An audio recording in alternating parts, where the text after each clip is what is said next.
Hello, I would like to welcome everyone to the Northeast Regional Advisory Council meeting for November 18th, 2021. My name is Brett Prevedel. I'm the chair of the Northeast Region RAC, and I'll take a minute to let the other RAC members introduce themselves. You want to start on this end, Dusty? Sure. I'm Dusty Carpenter. I'm with the BLM in the Northeast Region for Vernal Field Office. Brad Horricks, Geona County Commissioner. Hi, good evening. I'm Dan Abeda. I'm the Forest Service representative. Mike Smith, I represent the non-consumptive wildlife users. Jeff Taniguchi, represent the sportsmen. Those of you that are online, Richie, would you start? Richie Anderson, Agriculture. Joe? Joe Arnold, represent the public. Robert Johnson, are you present? Yes, I am present, and I represent the Ute tribe. Thank you. Is there any other RAC members online? Okay, I would like to take this moment to recognize the DWR staff that's here, and they put a lot of work into this meeting, and we appreciate it. And Randy Dirth is a member of the Wildlife Board, the State Wildlife Board, and he's here. Thanks for attending, Randy.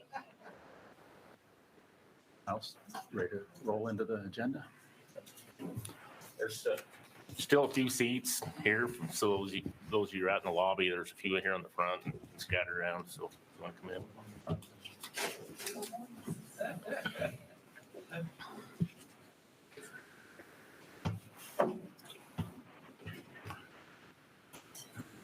Okay, with that, I would like to move into tonight's agenda.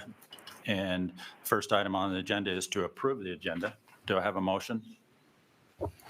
I'll make that motion, Mr. Chairman. Motion by Brad. Do I have a second? I'll go ahead and second that. Dan Abeda, second that. All in favor? Aye. Aye. Okay. I'm going to break away just for a second. I see Daniel Davis is now online. Would you introduce yourself, Daniel?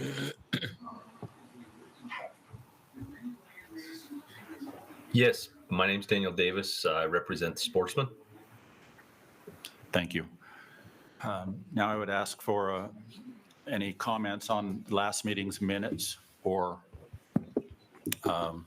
if there are no suggested edits, I'd look for a motion to approve the minutes. I'll make a motion that we approve the minutes from the September RAC meeting. I'll second it. Thank you. All in favor? Aye. Aye. Okay, thank you. Item number 3 on our agenda is the Wildlife Board meeting update. Dan Abeda attended that meeting for the RAC last month, and so he's going to take a minute and discuss their motions. Yeah, what I remember most about this meeting is it was short. Usually those Wildlife Board meetings go all day long, and this was like 2 hours, and so it was awesome. I've got the summary of motions in front of me, so I'll kind of just try to follow that format there. Let's see here, getting down to the once-in-a-lifetime species recommendations. There was a motion that was made that failed 3-2, and that was to, I think, eliminate the overlap between rifle deer season and the desert bighorns hunt down in southern Utah. That's the Pine Valley or Virgin River, that hunt down there. That did not pass. It was a 3-2. And so another motion was made to just go ahead and accept the proposal as it was. And so there's a little bit of overlap with those two hunts, and that'll stay that way. There was also motions made for, in our region, Northeastern region here, for a change in the seasons for the North Slope West Daggett, and correct me, Dax, if I'm wrong there. This season, I think that was proposed by the division was, what was it, October anyway, it was bumped up earlier to September 19th or something like that. So that season opened up a little, that was a proposal, and that did, I think that did pass. And so, yeah. And also with, same thing with North Slope Three Corners. There was, I think, a change there that now that that's going to hunt, that hunt will start on the same day as it usually does. It was proposed, I think, kind of an incorrect proposal date. And so that's back to October 20, what is it, 29th or something like that, Dax? It's the normal date. So anyway, yeah, nothing major changed there. And then that was kind of really about it. There were some things I think that we didn't cover in the RAC in September. Conservation permit audit passed unanimously. And again, another conservation permit annual report. So those things were accepted and passed as unanimously as presented. And then also the conservation permit allocation as well. How that was proposed was passed, and it passed unanimously. So I believe that was it.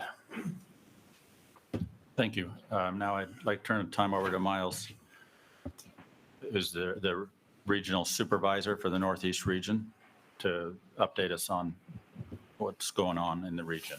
All right, thanks, Brad. And Mike, do you have that? Yeah, it needs to. Okay.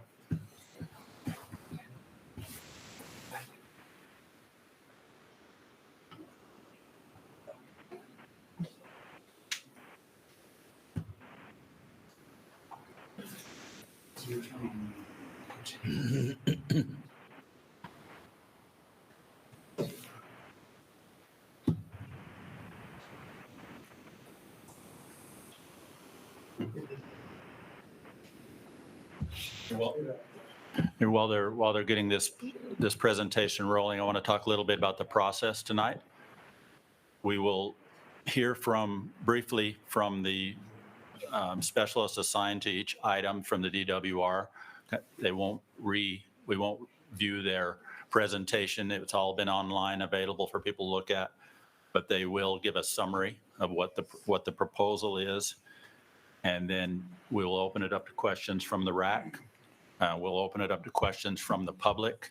We do not have cards tonight, so the public microphone will be this one in the center. We'd ask you to come up if you have questions and state your name and ask the questions. And then the DWR will be over here on this speaker.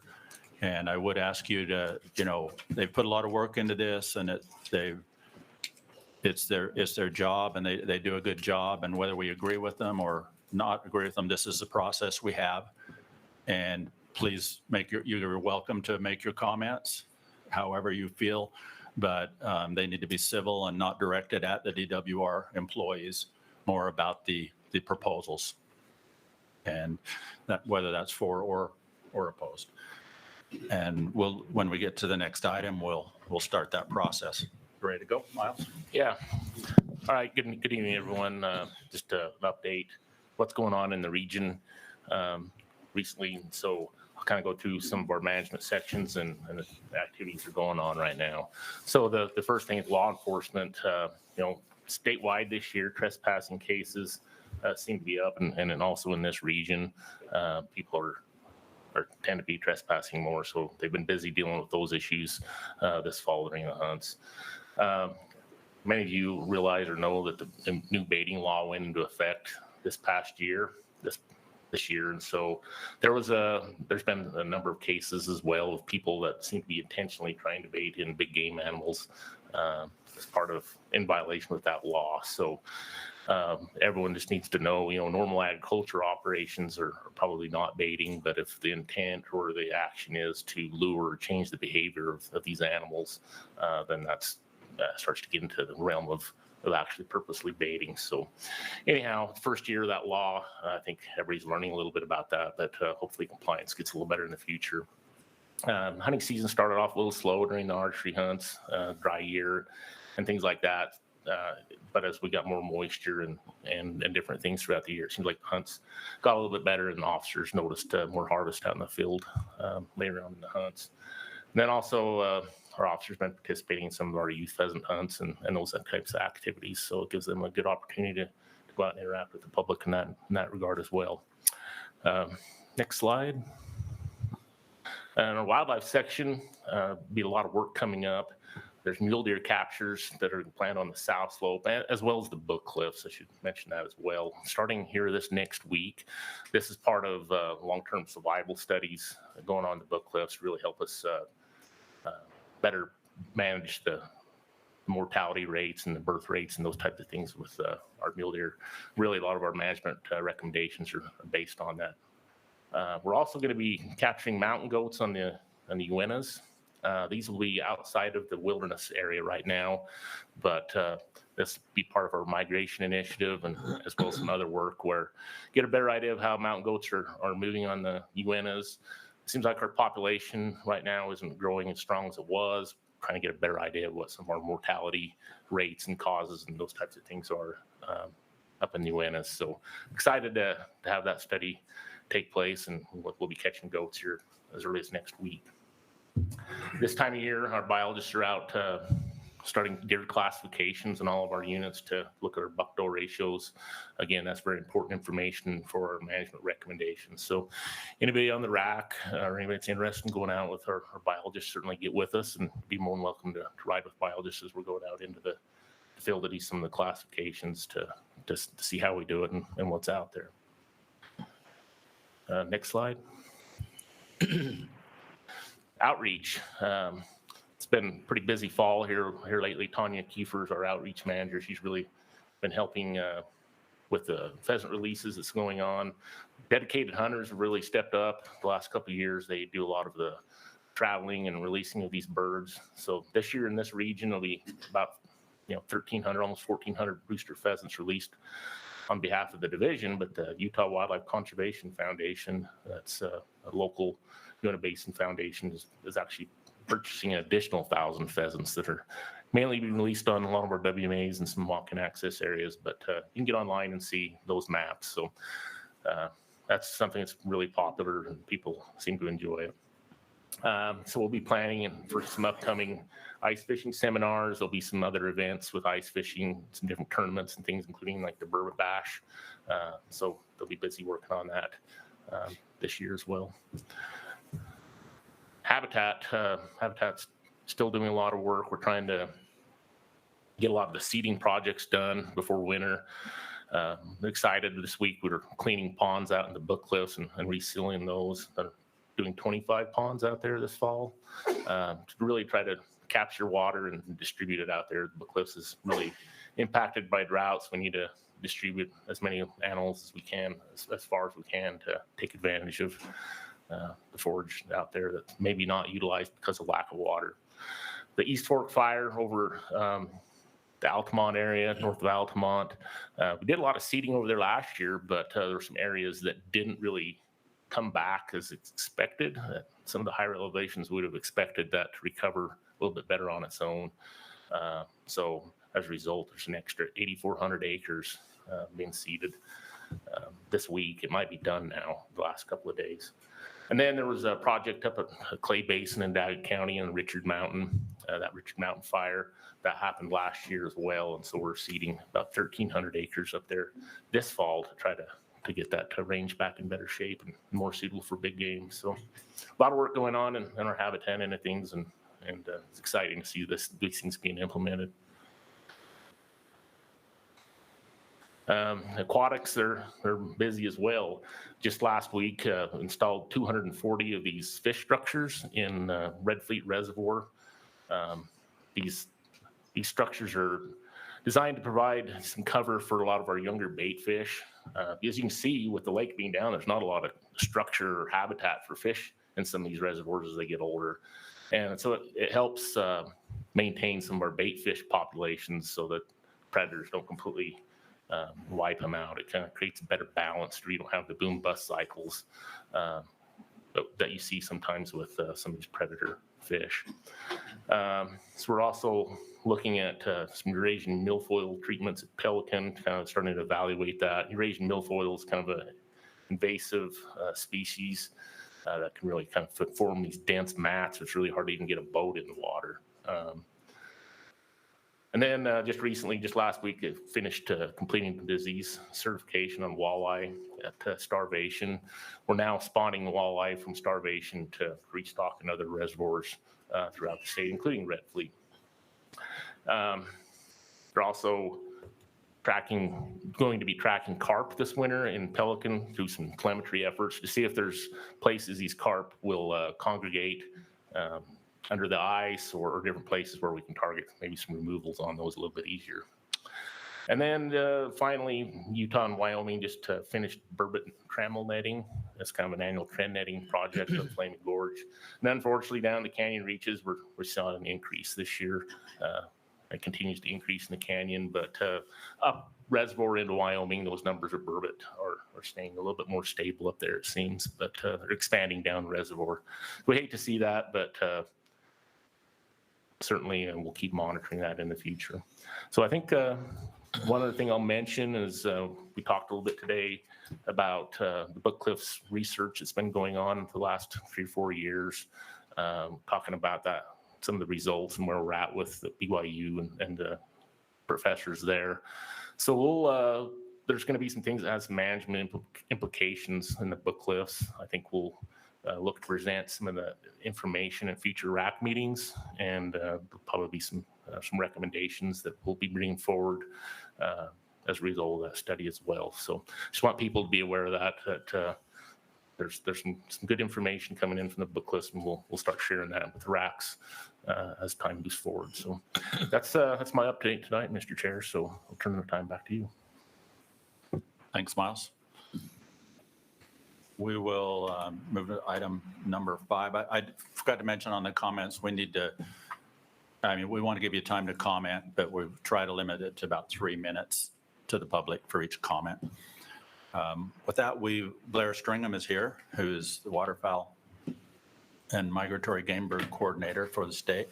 And if you wouldn't mind, Blair, just give you don't have to go through the whole thing, but just give a brief summary of what your recommendations are. Yeah, I'd be happy to. So yeah, we're proposing recommendations for waterfowl for the next 3 years. And so that's everything for duck, goose, crane, or swan, coot, snipe, anything else that I guess is covered in there that I may have forgotten. So this will be for season dates.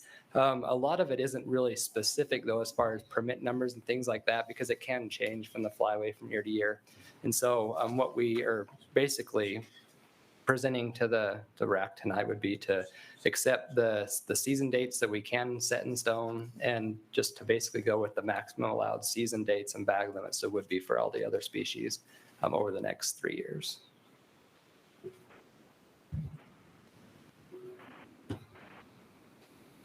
Any questions from the RAC?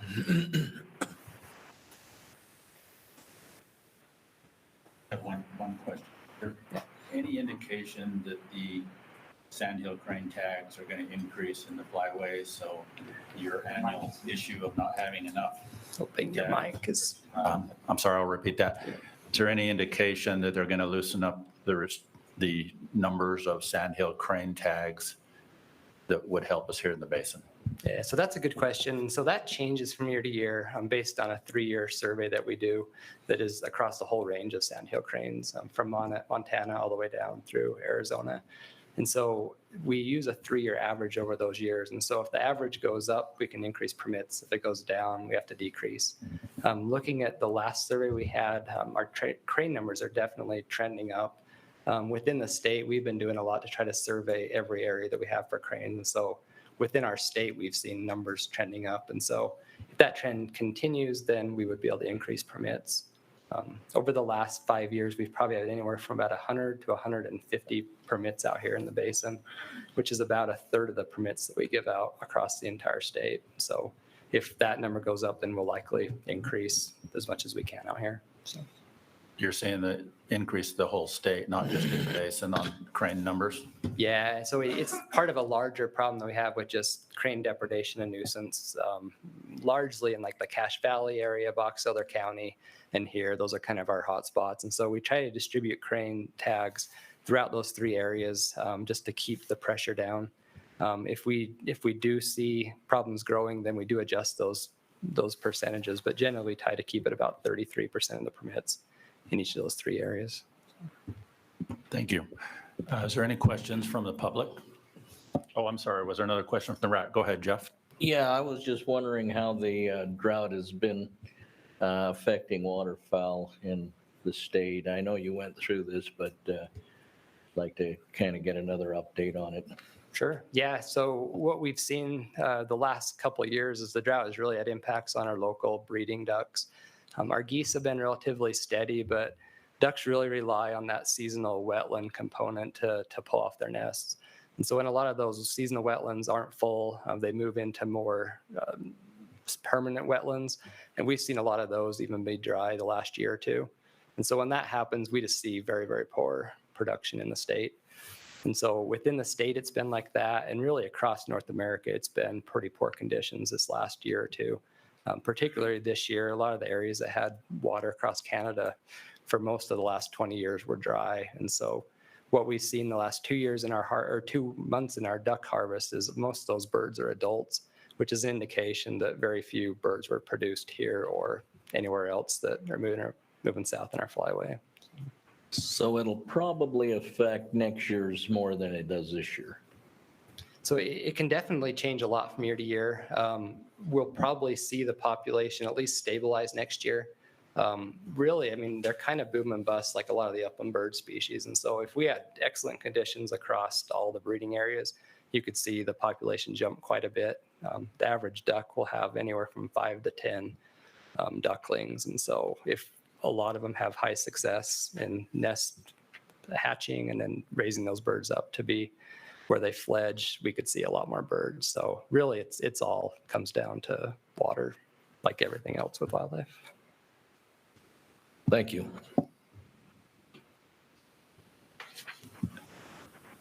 If there's no more questions from the RAC, does public have any questions? Okay, I would open up to comments from the RAC. Would the public like to make any comments? I see none, so I would open it up to a motion. Mr. Chairman, I'd make the motion that we go ahead and accept the recommendations of the division on the seasons and limits that has been proposed. We have a motion by Brad. Do we have a second? I will second that. Was that Jeff? Yeah, second that. Second by Jeff.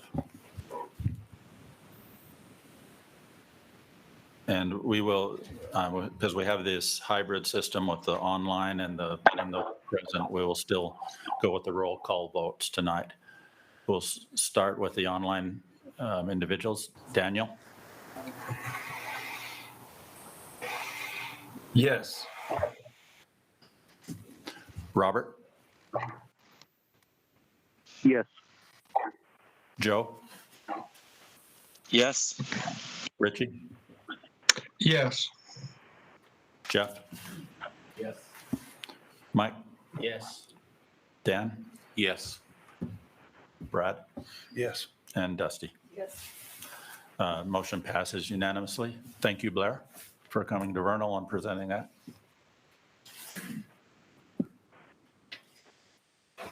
We will now move on to item 6, which is there's Lindy Varney is the wildlife licensing coordinator out of Salt Lake City, and she's got 2 topics here. So the first one would be the presentation. It's just for information, and it's the new timeline. And if you wouldn't mind, Lindy, could you tell the group why you Yeah. dealt with this item? Yeah, so it's always been a hot topic, the application period. So people apply without permit numbers because we open it up in February and close in March. And then in April is when our recommendations come out for those hunts that you applied for the previous month. So the Wildlife Board asked the division to look and see if we can modify that application date. So what our informational talked about is moving the big game application to the end of March to open up and then close the end of April and then post by May 31st. But this won't happen until 2023.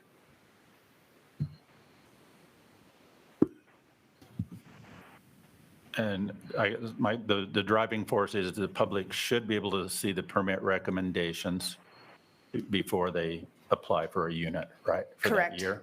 So That's That's- the big item that's the involved in big this. thing. Yeah. So about the first week of the application, we won't have permit number recommendations out yet because those don't come out till the first week of April. But a lot of people, some people don't care and they just they know what they want to hunt. They know where they want to go and they'll just apply.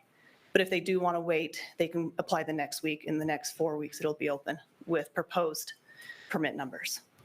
And I saw you'd have even put a modification provision in there. We did, yeah. So it's going to be a new feature where you'll be able to edit your application. Instead of having to withdraw and resubmit, you can just go in during the application period and just edit your application for free. So you can modify it if you're apply the first week and then you see a big permit change and you want to change your unit, there'll be that feature.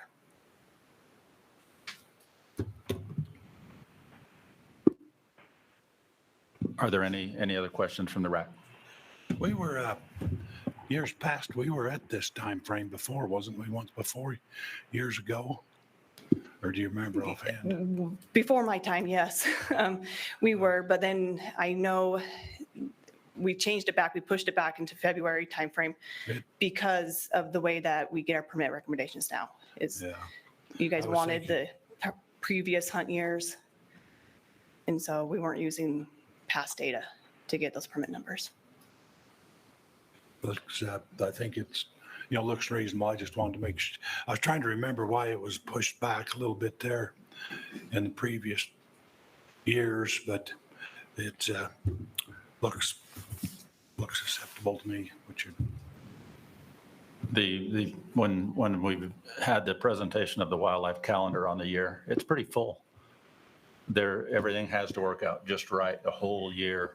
Yep. Because of all the different species and all the different applications, and there's no busy seasons and quiet seasons. It seems to be year round.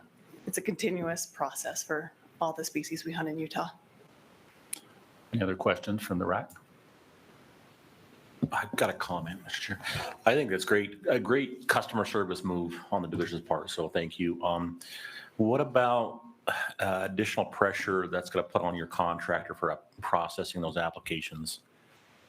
It's going to be a little bit, Yeah. but we've worked with them and we feel like it's very doable. That's why we won't post until May 31st, at least for the first year. They'll give us a better idea of the pressure, but we've been working really closely with them and it's going to be tight, but very doable. Good. Any questions from the online RAC members or the public?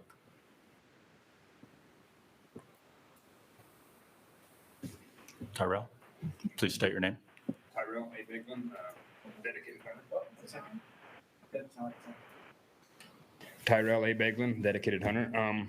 I know like in the past few years, there's been a lot of people that, like myself included, we either hit the bank account or we get our email the first to the mid part of May. Is that going to change now to where it's going to be the end of May? Yes, it will be the end of May, just because we need those weeks to evaluate all the applications. What we do is we have a process that when you have almost 600,000 applications that come through, we have a computer that analyzes all of them and see if there's any similar, which we do get. And then it's hands-on, making sure those applications isn't some kind of defrauding the system, making sure they qualify. People make mistakes. And so, this for sure, May 2023, it will be May 31st. Okay, this is an informational item, so we don't need to vote on it. If there's no other questions, I think everybody viewing it very positively. Thank you. And you're welcome to roll right into, I would like to make sure this is in two different topics, even though it's on one topic, the max point permits and then the elk, or the counter elk discussion. Okay. So which one, let's take the max point permits first, if you're all right with that. Yeah, however you want to handle it. So the max point recommendation that the division is making is switching the allocation to our max point holders to a 60-40. Currently, right now, we offer 50-50 allocation. But we've looked at the data and we've seen as point creep grows, those max point holders are getting higher and higher. So with switching it to a 60-40, we're able to minimize it by a little, especially on these bigger units across the state where we offer a lot of permits. We may be able to get some of these units down a year or two just to get these max point holders a chance to draw out a permit. And we realized that it wouldn't be a huge change, but enough to make a little bit of a difference. Maybe I'll open it up with a question. So we understand how it works right now. 50% go to the max point and 50% are a draw of the remaining applicants. Are they weighted according to their points that they're carrying, or are they all equal on the other 50%? No, it's weighted. So if you have 10 points, you get 11 draw numbers. So 10 draw numbers for how many points, and then 1 draw number for your current application. Okay. So the more points you have, the more chances you have of drawing out, because you may get a low draw number. And that's why you see sometimes people with 0 or 1 or 2 points drawing out. They just were lucky and got a low draw number. And so that's the beauty of Utah's draw system, is when you still have low points, you still can draw. That's cool. I'll open up to questions from the RAC. Just comment, or do you want to take that later? No question, just comment. Just questions right now. I've got a question, Mr. Chair. Lindy, is this something the division is committed to for 1 year, 2 years, 3 years? What's the thought behind that? So this would be a permanent change. Oh, a permanent change. This part of the recommendation is a permanent change, the 60-40. The other one is a trial. And so did the division crunch some numbers and figure, you mentioned this might reduce point creep by a year or two? So yeah, so if we would have done it in 2021, if we did the 60-40, we would have been able to offer around 480 additional resident permits to those max point holders. Granted, it would have taken those 480 from the lower point applicants, but we would have been able to get those 480 max point holders through the draw system.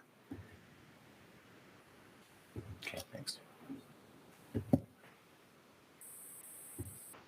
Now, one thing I thought about, we kind of currently do this, and it wouldn't really affect units that have 9 permits and less. So right now, if a unit has 3 permits, we already do 2 permits to the max point category and 1 permit to the regular round. So if it's 5, we do 3 and 2. So it really only takes effect when you have 10 permits. That's when we do the 6 and 4. Because currently we do 5 and 5. And so it'd be now be the 6 and 4 when you have 10 permits.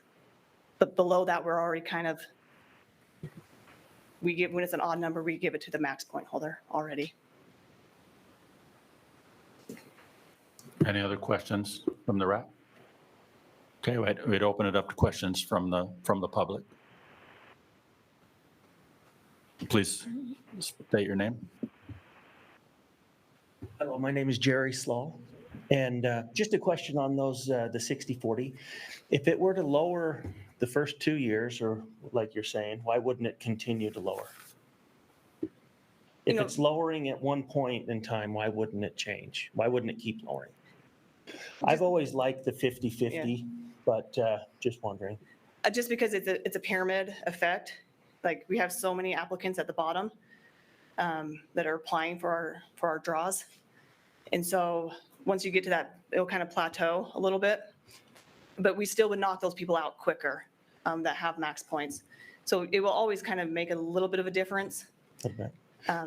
So in the future, in 10 years, we'll be looking to go to 70-30, and in 10 more years, we'll be going 80-20 to do that? Is that how I would, is that the plan that's doing it now? It's just lowering it for the time being?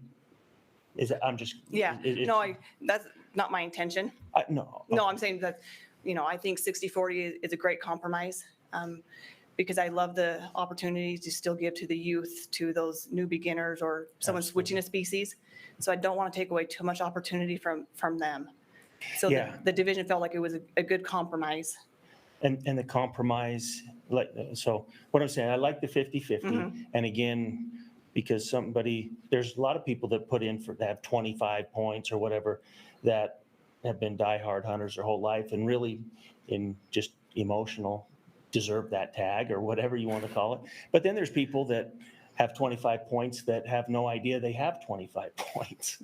So to increase that, it takes away from maybe the future a little bit I'm looking at. So my question is if it's just a 2-year, what's the compromise for it? Just to thin it out for 2 years? Or, you know what I'm saying? Yeah, I do. Because I anticipate if it doesn't continue to help it, it's only going to get worse then. Because then we'll have to switch it to 70-30. Yeah, So that was just my question. No, I get it. If it was going to affect forever, or if it was just going to be a couple-year fix. It's gonna make a difference, but like sooner or later when you have 10,000 people applying and we only offer 100 permits, Right. it's gonna take some time to get through that. That's the reality. Yeah, it is the reality. You know, everybody wants to hunt sheep or something like that, but it's just the fact that there's just not enough permits for Supply and demand. everybody to do it. So that was my question. So thank you. No, thank you. Thank you. Comments from the RAC? Did you have a comment on this one? You're good? I'm good. I think I'll take this opportunity to comment that we received a lot of online comments this time. And it's always good to receive online comments, but this time there was a lot of suggestions. And as you'll see on the next topic with the over-the-counter elk, there was a wide range of suggestions. But on this one, there was also some suggestions, and the one that must have been a statistician that made the comment and graphed it linear. I can't even explain it because I'm not a mathematician, but you probably studied that comment. Did you look at that? Yeah, he emailed it to me as well. It's an exponential weighing of Yes. points. Would you just explain that just briefly? Yeah, no problem. So what the chair's talking about is squaring points. Some are similar to what Nevada does. So when you have 20 points, you now have 401 draw numbers. So it's squaring the number of points you have. So the more points you have, the more chances you get to drawing out. So someone that has 5 points, they're only going to have 26 draw numbers. Versus someone that has 20 points, they're going to have 401 draw numbers. So if the intent is to get all those high point applicants through the draw, it's a great way. And we did look into it because we're looking at everything. But we felt as the division, it was too drastic of a change because we do want to give those lower point applicants a chance to draw out. But yeah. And that one would make it a lot more skewed than the 60-40. Yeah, you'd be more like 80-20. 80-20 or 90-10 or something. Or higher. That would go to your high point holders because the more points you have, when you square it, you're going to, if you have 26 points, you're going to have 735 draw numbers. So the majority of your permits would go to those high point holders. Thank you for explaining that. Miles, was it broke out on the public opinion on this specific item? It was lumped together as one topic, and I can give her the overall numbers, or we can wait. But as I looked through those comments, though, there were 4 comments that specifically talked about the 60-40 split proposal. And so 2 of those were in favor of it, and 2 of them were not. But again, there was probably other people who voted that just didn't make a specific comment. So maybe I could just go through the overall comments for both the over-the-counter elk permit as well as the 60-40 split. And so there were 57 people that voted on this item. 3.5 of those, 3.5% strongly agreed. 17.5% somewhat agreed. 3.5% were neutral.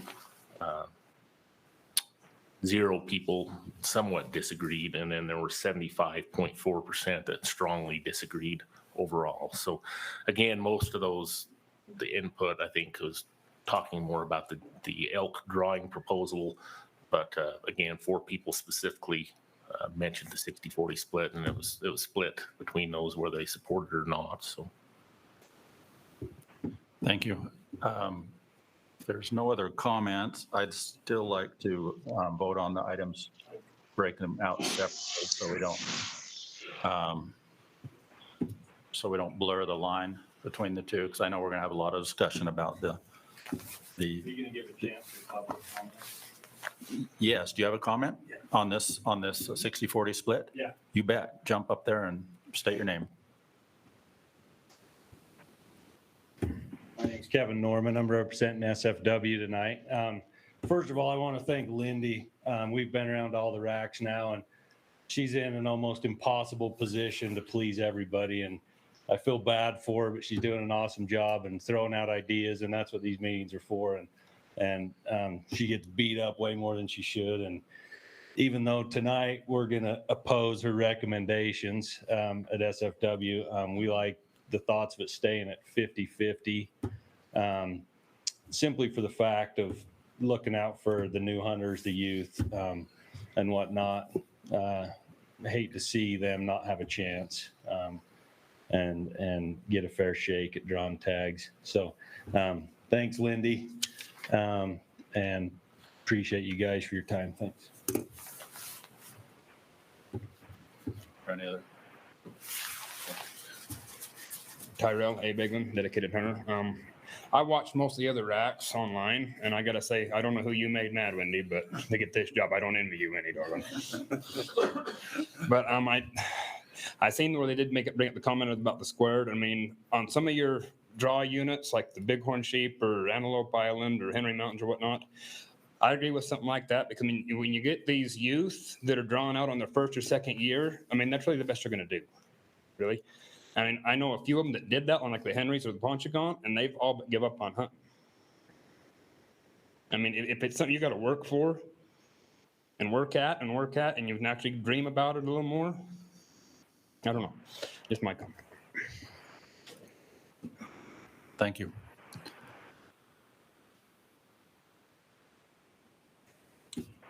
All right, I would open it up. Hey, Brett. Yes, go ahead, Joe. Joe. Hey, I just curious, in part of the metric of the agreeing or disagreeing, was points also part of the survey because I think that probably stands on, the max point people probably said they're all for it. The people that only have 1 or 2 probably weren't. I just curious if that was part of the metric. no, it wasn't asked, what their standings were as far as points or anything goes. So just, none of that split out. Was you suggesting, did I understand that right, to do it for a 2-year deal, or was this permanent 60-40? This was a permanent change. Mr. Chair, if I could make some comment.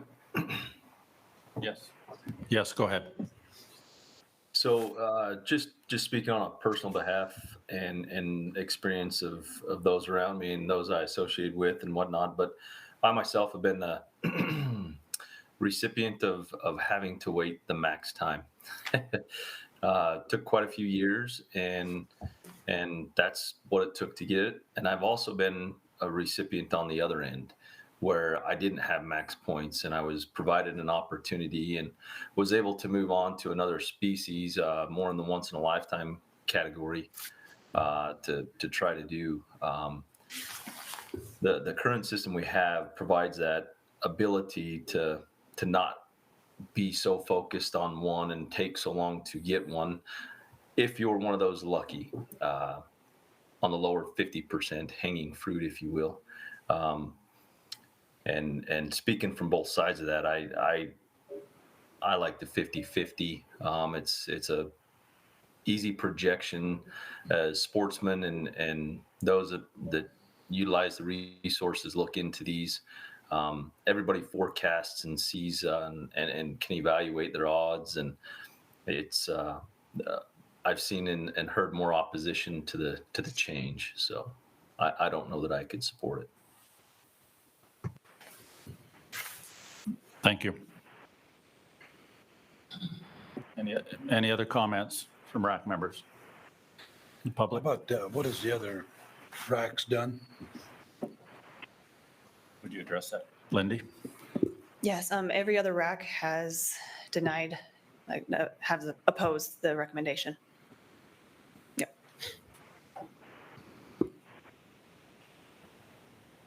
Okay. If discussion's over, I would entertain a motion if anyone has one.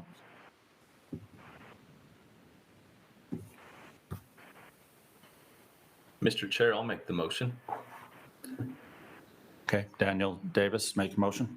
I make the motion to leave the bonus point percentages as is and not move forward with the recommendation as presented. We have a motion. Do we have a second? The motion is to remain at 50-50. This is Richie. I'll second the motion.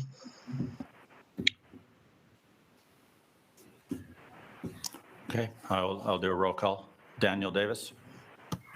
Yes. Robert Johnson? Yes. Joe? Strongly disagree. That was a no? Yes. Richie? Yes. Jeff? Mike? No. Dan? Yes. Brad? Yes. Dusty? Yes. Motion to remain at 50-50 passes 7-2. Thank you. Just before we go into the other topic, I've had some comments come in, and I just want to kind of plant some seeds here and ask you some questions. Is there any provisions in the case of somebody dying or somebody that's almost at max points and they die? Do them points just go away, or is there any provisions for family members or anything, or any talk about that? There is not. It's actually in statute that we can't transfer Okay. those rights. And actually, points are not property, so people can't will them or any sort of thing. But that's in statute. It's not a rule. Okay.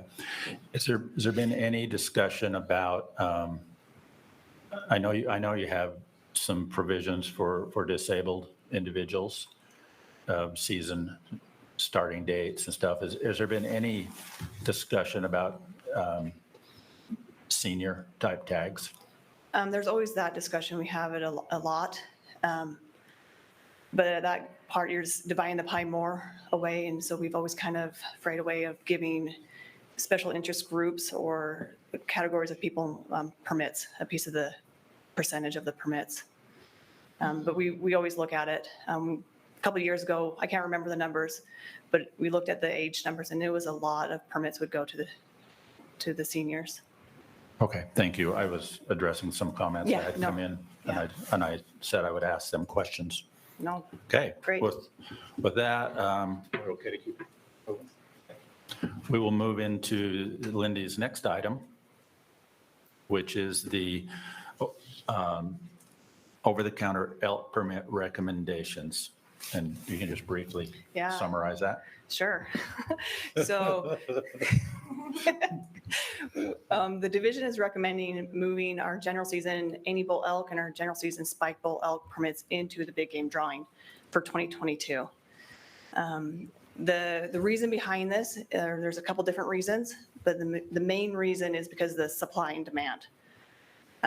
Over the last couple of years, last 2 years, we've sold out within one day. 2020, we sold out in less than 8 hours, and this year we sold out in less than 10 hours. That's even with the increase of permits that was approved last year of the 2,500 and the unlimited youth permits. So with that, we felt like we don't have enough supply for the demand of these permits. Essentially, we've created an over-the-counter draw where if you're not first in line, you're not going to get these permits, and it can come down to a fairness issue. Some people cannot take the first couple hours off in the morning to try to obtain one of these permits due to other obligations or maybe on vacation, or life happens and you just can't do it. The next thing is, because of that, we decided to do it for a 1-year trial period. So then we can work with the statewide elk committee and gather some data from having this into the draw. This way we can look at the actual demand. Because right now we know there's 17,500 people obtaining the any bull elk permits, because that's how many permits we sell. But do we know actually how many people want to hunt any bull elk? We don't. When you're in the virtual waiting room, you can see there's 50, 60,000 people in that room, but it's not people, it's IP addresses.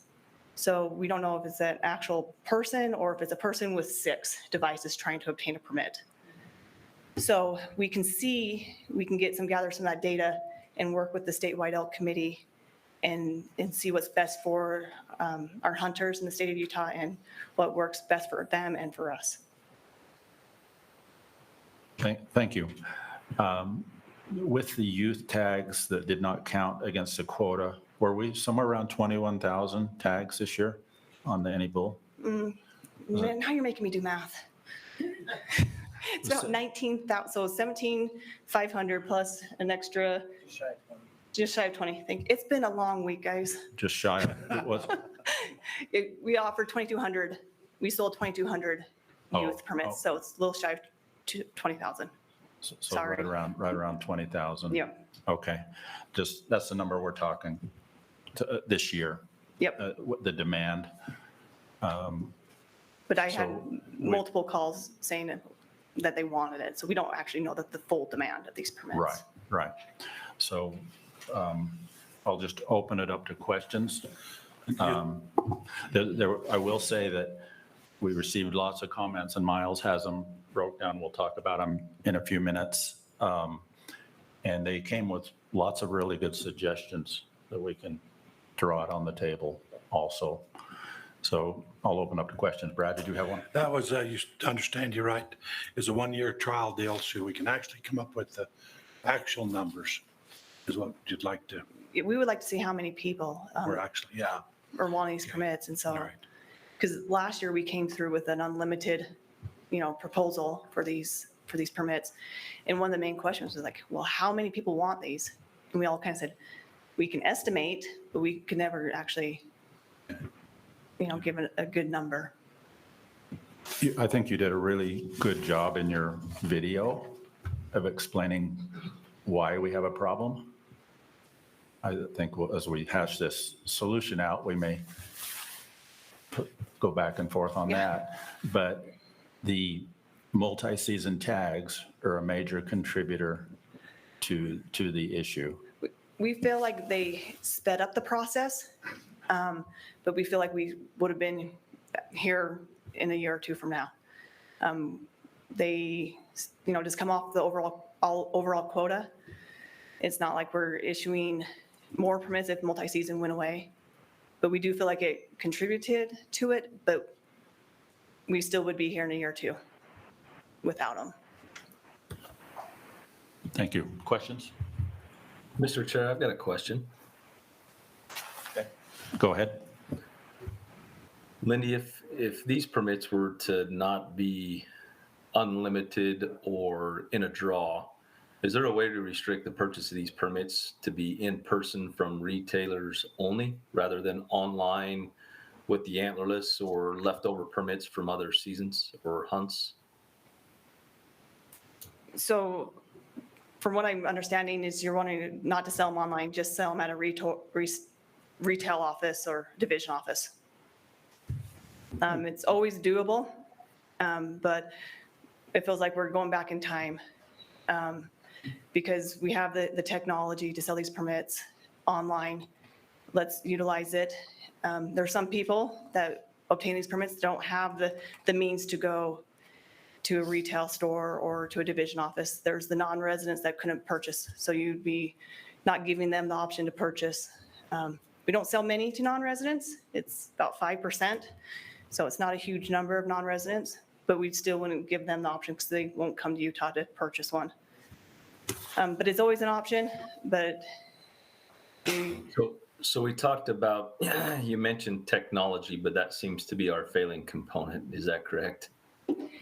it's one of the factors. It doesn't fail. It definitely bogs down because of the pressure. But even if we had the best robust system possible, only thing that would do is make these permits sell out quicker. They would sell out instead of 9 hours and 45 minutes, they would sell out in 3 hours and 45 minutes. Because ultimately it goes back to supply and demand. There's too much demand for these permits. One more question, Mr. Chair. Go ahead. When the multi-season permits were put out and approved, were they put out and approved on a one-year trial as well? No, they were not. They were approved in 2018 is the year that multi-season was put in place. Okay. Thank you, Mr. Chair. That's all I had at the moment. Chairman, this is Richie. I have a couple questions for Lindy. Okay, go ahead, Richie. Lindy, did you say that the elk committee recommended this one-year trial for the draw, or they did not recommend it? No, this is the division's recommendation. Last year, the wildlife section met with the elk committee. They opened the plan to revise it, and we recommended unlimited any bull elk permits last year with additional 4 units as any bull units, and that did not pass. So last year they sold over the counter again, and now we're on plan B. Okay. What would if it went to a draw system permanently, what would you run it? And let's say you had 20,000 tags available and you had 25,000 applicants. How would you work that? Would that be ran on a point system as well? Or let's say the 5,000 applicants that didn't draw, would they be guaranteed to draw the following year? What's kind of your plan there? Are you not that far along yet? Kind of both. Right now we're recommending 1-year trial without preference points, but that would be something that we would work with the elk committee on and take it back through the public process if that's the route that the committee and the division wanted to go. So it's on the table for sure, but I'm not saying it's a yes or a no. It's a discussion. Okay, thank you. Mm-hmm. Dan, you had a question? Yeah, I do have a question. It's kind of a nice segue. Richie, your question is a nice segue to my question. My question is I struggle with this idea of using, 1 year's worth of data to make a longer term decision. I don't understand. Help me understand.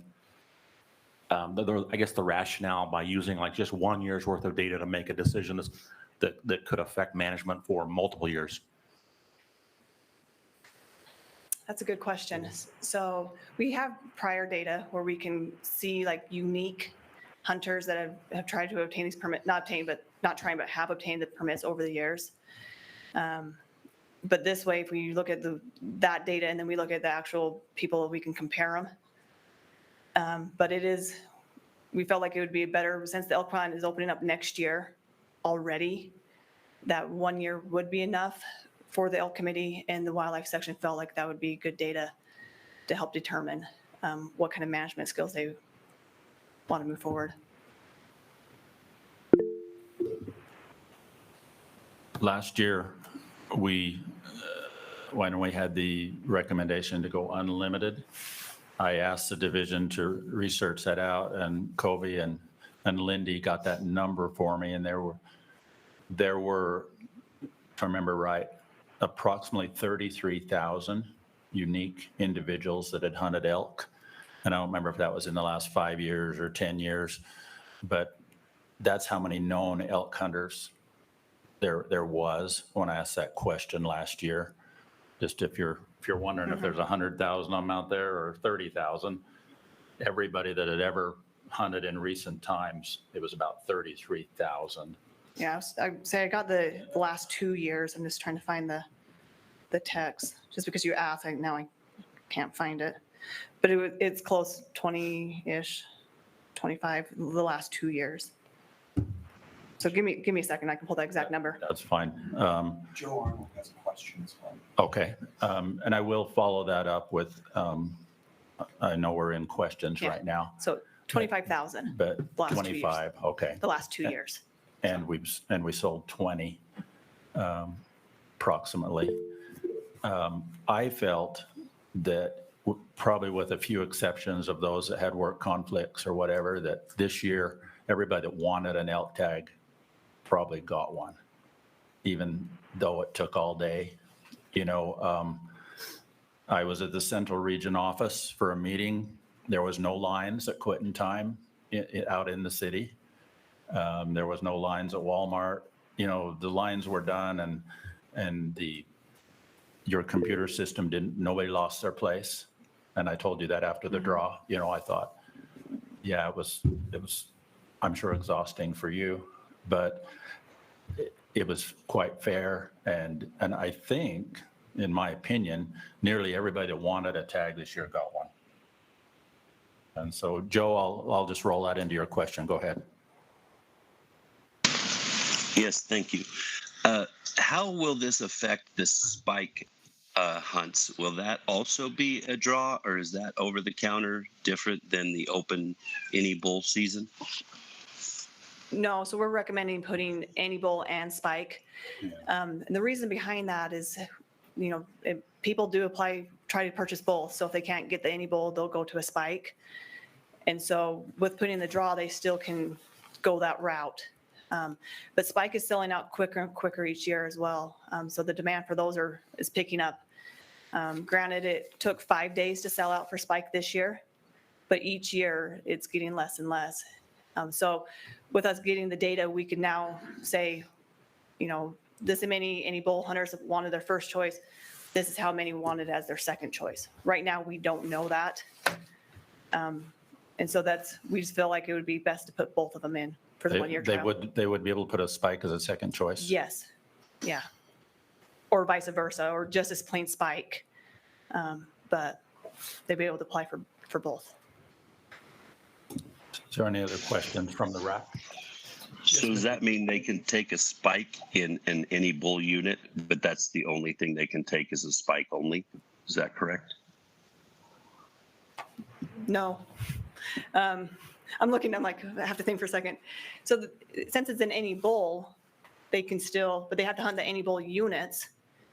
But if they obtain a spike permit, they have to hunt the spike bull units. So it would stay the same kind of permit. Okay. Jeff? Yeah, Jeff Taniguchi, representing a sportsman. I understand the problem, and I applaud the division for at least looking into some different solutions. I just feel like it might be to the advantage of the division to look at some of the comments that were given, because there were some pretty good suggestions that I felt were, and maybe reevaluate this and just get a better handle on it for the future. I just think that it's kind of a tough deal to say that it's going to be a one and done deal, and it's going to be this way for the rest of the years ahead of us. So I would just kind of entertain the motion or the idea of thinking that. Thank you. Daniel, do you have a question? Yes, Mr. Chair. Excuse me, I apologize. I mentioned at the time that was the only questions I had, but I didn't promise that was all the questions I had. um, Lindy, was there possibly a survey done to any of the residents on this recommendation and proposal? No, there was not. With coming up with this recommendation, we felt like surveying the hunters, it would have been during their hunt. So we would have been asking questions that would have been hard to answer. But that's one thing with working with the elk committee, we do want to survey the elk hunters and maybe ask them, we can ask them, did you like the draw? Do you like over the counter? So then they can have experience of both versus saying, would you like to do it or do with what you're having? So that's one thing that we will be doing through the elk committee if this goes into a draw, is surveying our elk hunters. Okay, the next question I had,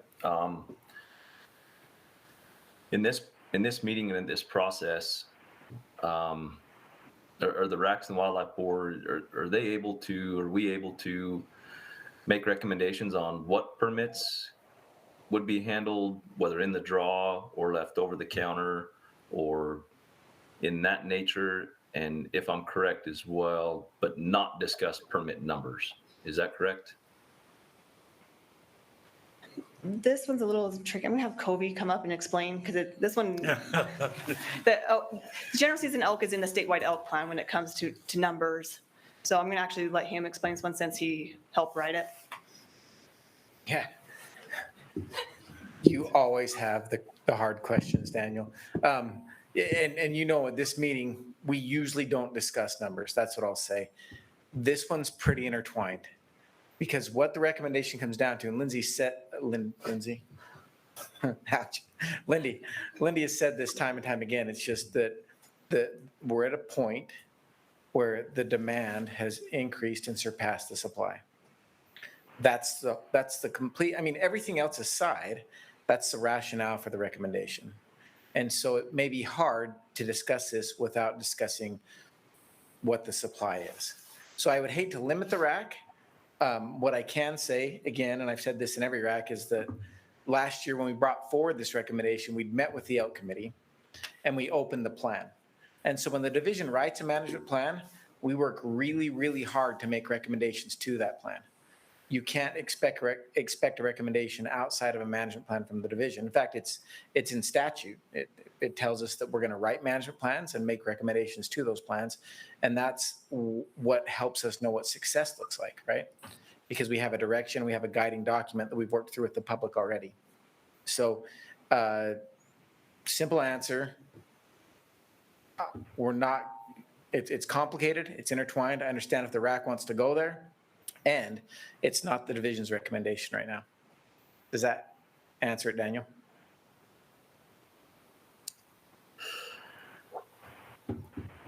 Not really. The way I understand it is permit numbers come in the spring, correct? And that's all I wanted to clarify. Permit numbers come in the spring, and the permit numbers for any bull and spike are set in the management plan. There you go.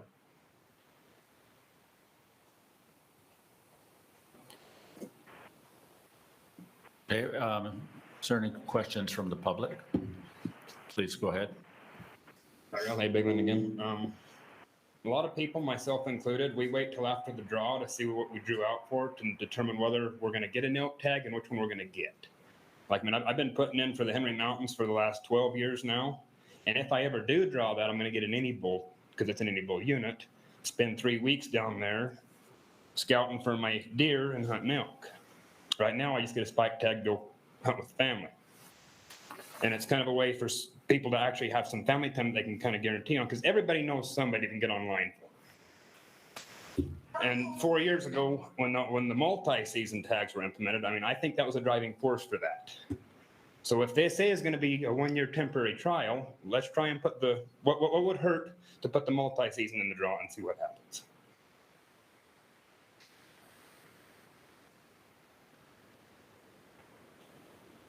Use it like a dedicated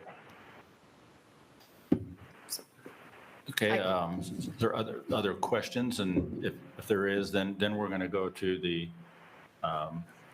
public comments from Miles, which might address some questions also. Any questions, more questions? And then Mr. Chair? we will have an opportunity for comments. I can answer his question real quick. Okay, go ahead. Just kind of, so we definitely can put the multi-season in it, but it's not going to solve the solution of supply and demand. Because what's going to happen is you put the multi-season in the draw, you're still going to have 12,000 or how many, whatever the divide is, that's over the counter. It's not going to solve people selling out within 1 day to get those permits. It's definitely an idea, but it's not solving the solution that we're trying to solve. Because multi-season isn't the actual, it brought us to where we are quicker, but even if we didn't have multi-season permits, we would still be here trying to figure out the supply and demand issue. Chairman, this is Richie. I have a quick question.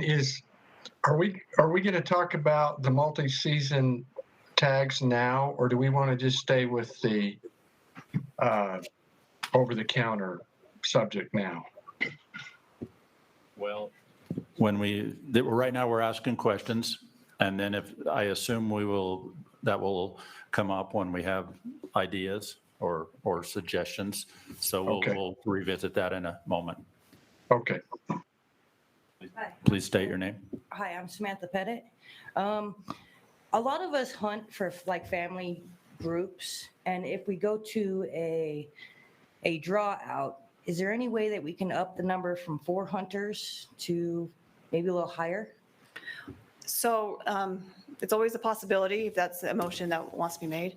But we've done some research on group apps, and the numbers about a decade ago, we did allow up to 10 hunters to apply as a group. But what we were seeing happening is people not drawing because we didn't have enough permits. So a lot of groups were starting to get skipped towards the end of the quota because we don't offer, if we have 10 people in a group and we only have 9 tags, the whole group is skipped because we can't offer additional permit. And then when we started looking at all that data, we noticed that from 5 on, there's not that many groups that apply that way. So that's why we stuck with 4, because that's consistent. If we start dividing out the group saying, well, for this species, you can apply for 10, this species, you can apply for 2, this species, you can apply for 6, it gets really confusing to the public of an already confusing system. But it's always a possibility. Okay, thank you. Miles, would you take a minute? And I know you've done a lot of work on the comments. And sure. So I just kind of looked at the comments and kind of categorized them into some different categories or themes. There's probably some more specifics with that some of you probably remember and may want to discuss. But in general, the most frequent comment that people brought is they really want to maintain the last over-the-counter opportunity for hunting big game in Utah. They feel it's important to maintain that opportunity to be able to go hunt, and for different reasons. But that was the foremost concern. The next, probably most popular theme that I noticed was concerns with the multi-season tags. People wanted some reform in that, either talking about eliminating the multi-season tags or turn that into a limited draw opportunity. So that was a concern that people brought forward. Another theme that kind of surprised me a little bit was there's a lot of concern about residents versus non-residents. I think there's conception to a draw process that non-residents would get somewhat of more of an advantage at some of these permits, or that if there's going to be a limitation on the amount of permits residents would get, we should be restricting non-residents first. And I think Lindy probably has some other data to address that as well. There were quite a few people that did support going to a draw, but as you read their comments, they were supportive of going to a draw because they wanted to take the opportunity of reducing permits and managing these units more intensely. They wanted more of a trophy opportunity perhaps, or see less people in the field. So other comments, people like put some money into the license sale system, try to improve that system. People were concerned about point creep as we enter into another draw system. Are we going to end up going years without being able to obtain an elk permit? They didn't want to see elk turn into something similar to what some of our general season deer units, where it does take a couple of years to draw out for those. And then last theme that people were concerned about is just the extra application fees for putting in for this general season elk. They felt like they didn't want to have another application fee on top of what they're doing with other permits. So those were kind of the general themes. And I think there may be some more specific stuff folks may want to talk about. I think Lindy, you may have addressed some of these concerns already, but there may be opportunity to talk to them a little bit more as well. So maybe we could address fees, because there's always a lot of suspicion of when you make recommendations that it's money driven. And I know you don't make any money on your $10 fee. Would you explain where that money goes? Yeah, so that $10 application fee that the residents pay, around $2.50 actually goes back to our contractor. That's the cost of doing business. We got to pay them for their services. The other $7.50, each year is a penny or two each way. We negotiate that price each year with them. Comes back into the division. With that $7.50, we do use it to pay salaries. We do use it for projects for protected wildlife, and we do use it for credit card fees. Right now, we don't pass that fee on to the consumers. So when you guys apply, you guys don't pay the credit card fee. Unlike some states, you pay that. We do not. We don't put that onto the hunter to pay. So some of that's used towards that. But I've been in enough meetings to know it's not, these recommendations are not financially driven. No, this is not financially. It's basically the supply and demand, fairness, trying to get permits into our permit, the hunters that want these permits in the best fair and equitable ways possible. Thank you. I will add to that though the original intent of the multi-season tag was not financial, the popularity of it has turned into a very profitable item. It has. So back in 2018, people came through the process and wanting kind of like a dedicated hunter elk permit. We didn't need another dedicated hunter program. So this is where the multi-season elk idea came from. Through the public process, they wanted to be able to hunt elk for 3 seasons. And just for the public's information, there's been over 10,000 multi-season tags sold, correct, annually? So yeah, if you do, so any bull, we sold 7,430 any bull multi-seasons this year. And spike was 4,135. Yeah, so significant, way more demand than we thought. It is. When we put it in there. The any bulls, 42% of the permits go to multi-season.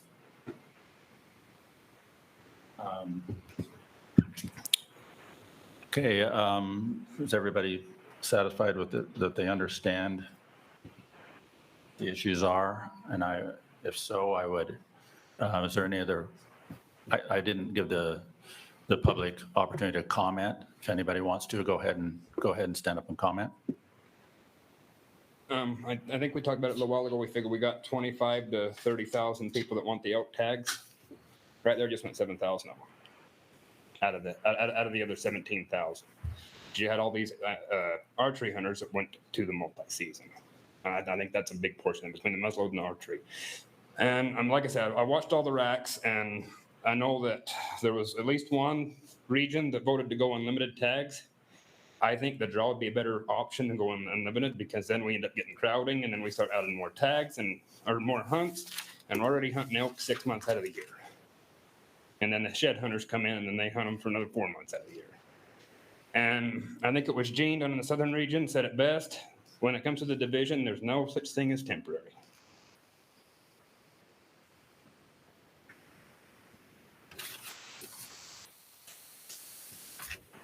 Kevin Norman representing SFW again. We had lengthy discussion on this as well and waffle back and forth, and I can certainly appreciate your comments about, it's kind of the last family hunt and being a tradition-rich state. That's very important to many of us.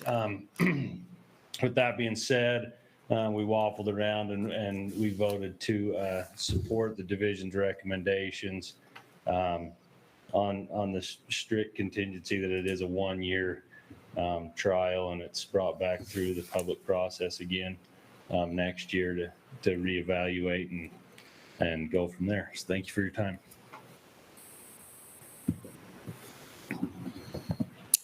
Any other comments from the public? All right, I will open it up to the RAC members I don't think we're quite ready for a motion right now, but what ideas do we have out there? What kind of support do we have or other ideas? Mr. Chair, I had one question that I got tied up with and didn't get to ask, if I may ask it real quick. Sure, go ahead. Lindy, what limitations are there for the over-the-counter purchasing? I know online it's a little different scenario where you can add multiple parties to a purchase, but is there a way to manage how many one individual can show up or purchase for people that are not present, say at a retailer or a login SKU that they have to enter their credentials prior to getting in line, if you will, or accrue the wait for your turn? Yeah, so currently we don't do that. We don't log in your credentials, so your customer ID number and date of birth to pull up your demographic. We put you in the virtual waiting room, so because once you get into there, it starts working the database. And I think if we did it prior, it would bog down a little bit more. But that's more of a question that I might have to get back to you on, if it's something that we can do. I don't know the ins and outs of the program, but restricting a person at an agent of saying you only can buy one per person, I don't feel like the division would support something like that, just because how would I buy my kid one if I only can buy one? How do I buy my father-in-law one if he's out on vacation and unable? So it's something that we can definitely talk about with the elk committee, but there would be a whole new program rewrite from just for me thinking outside the box. But I would have to definitely talk to my programmer to see if it's even doable. Okay, thank you. Oh, real quick. So he is listening. He said there's 10 items per transaction right now. So you only can do 10 things in a transaction. I did not know that. So there you go. That's what we have in place. Thank you. Go ahead, Chairman, Dan. this is Richie. I have a few comments. I agree with SFW on this. We've got to remember this is a 1-year deal. I think we need to allow the division some leniency to collect data and to try some other things. I'm a little different than Brett. I do know people that wanted a tag that did not get it. When you only have a 10 to 8 hour window to get that tag, if you have technical problems or you work as an underground miner, which those are some of the people I'm talking about, you can't fit a 10 hour or 8 hour window to get a tag. I know a few people that said, look, I can't make that time frame. I'm not even going to try to get a tag. And so I do think it's very valuable. I think they could collect enough data in 1 year to at least help affect a decision next year or a year from now. And I think it would be very valuable. I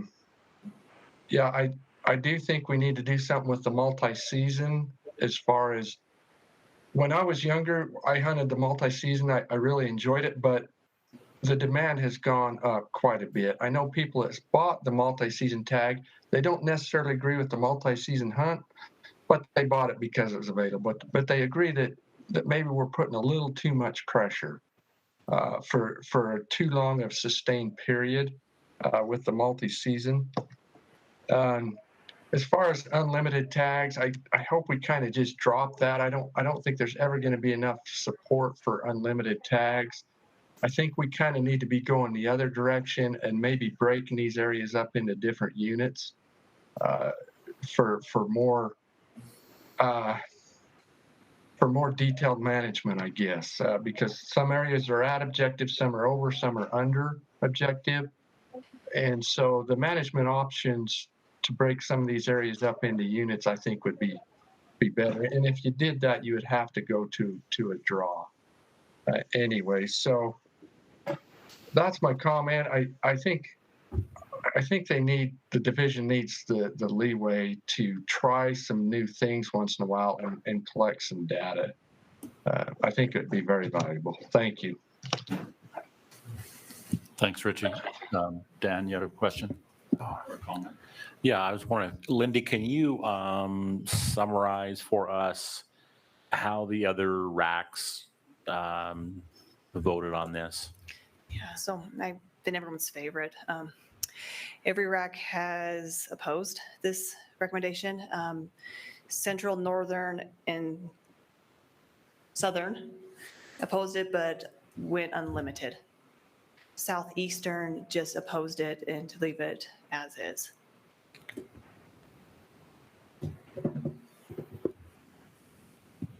And that was just for the any bull, or did they also go unlimited on the spike? The spike would stay with the quota, correct? Yes, the spike would stay at the 15,000. The any bull would be unlimited. And they would both be over the counter, just like we did for this current year.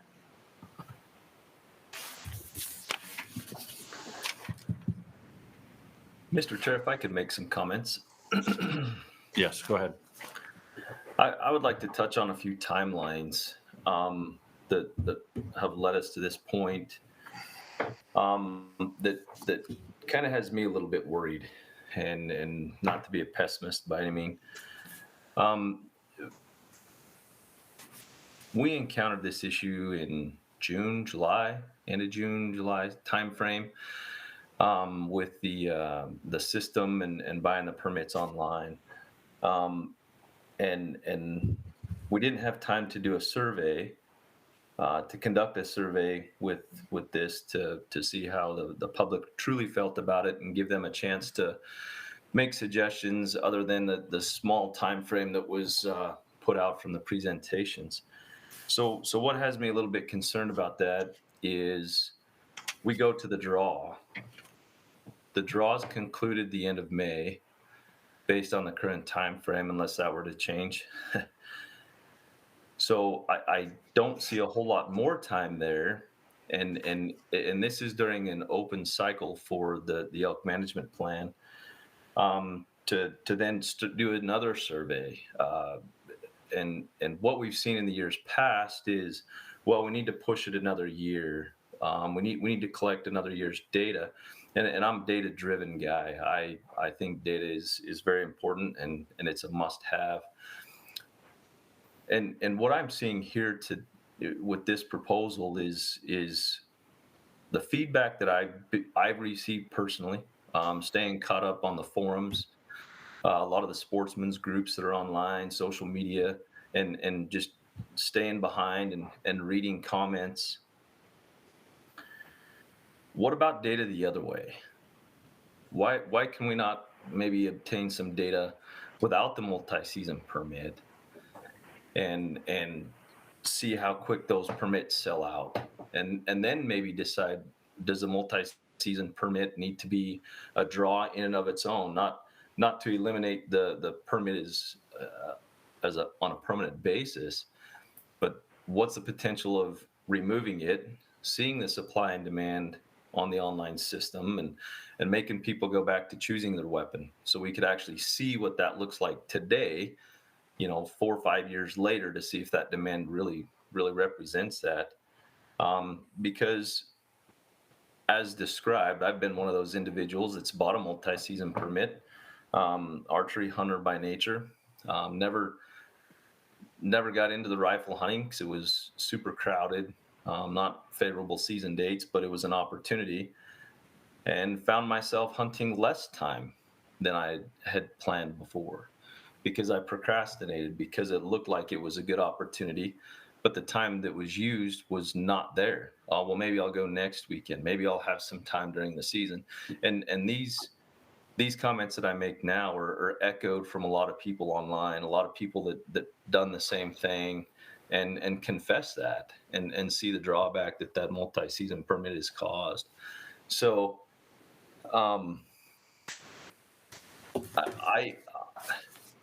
I think we could collect data the other way, and then use that open cycle to survey our public, to survey our sportsmen and users of the resource, to come up with maybe a better solution that's not so knee-jerk. And maybe it's a system issue that can be improved, and the technology and the systems used for that to stay caught up. But those are just a few comments I had.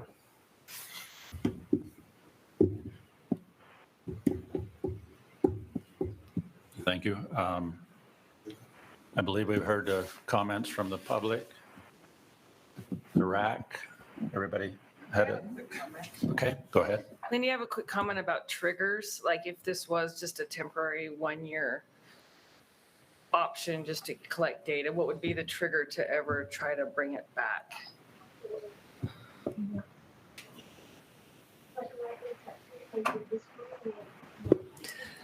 So working with the actual demand, maybe working with the Elk Committee, do we see only 20,000 people? Maybe we come back and say, we can see that only 20,000 people want these permits.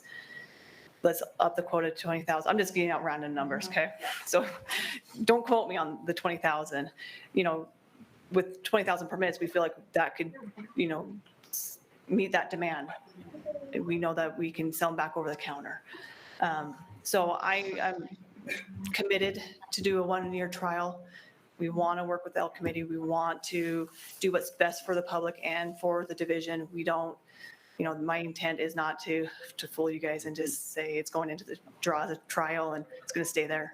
We're going to try to do what's best for everyone and look at these triggers or things. But Kobe's got something to comment on too. Well, and I just want to make sure that the RAC understands that, we rewrite statewide management plans depending upon the length of the plan. Sometimes 5 years. The Elk plan was a 7-year plan. We did a mid-plan review last year, and what Lindy's trying to say is we've committed to make this discussion, because it's bigger than this, general season elk. Like, what do we want general season elk to be? We know what limited entry is, right? But what do we want general season elk to be, and doing some of these things? So when Lindy's asking for this, she's saying, give us a year to go this way. We'll write a public survey. We'll get representatives from around the state. We'll rewrite the statewide management plan. And as part of that, she's committed to bring this back and discuss it again and say, okay, after public survey data, after the input from what the draw looked like, after all these data inputs, we come back and we say, all right, our recommendation is that the supply outweighs the demand. We would recommend to stay in the draw. Or our recommendation is that the philosophy of general season elk is to hunt. And hunting general season means you may feel crowded, but our recommendation is to leave it over the counter. So that's what the trigger is. The trigger is we're up at the end of the plan. We have to rewrite it anyway. We're going to address this issue.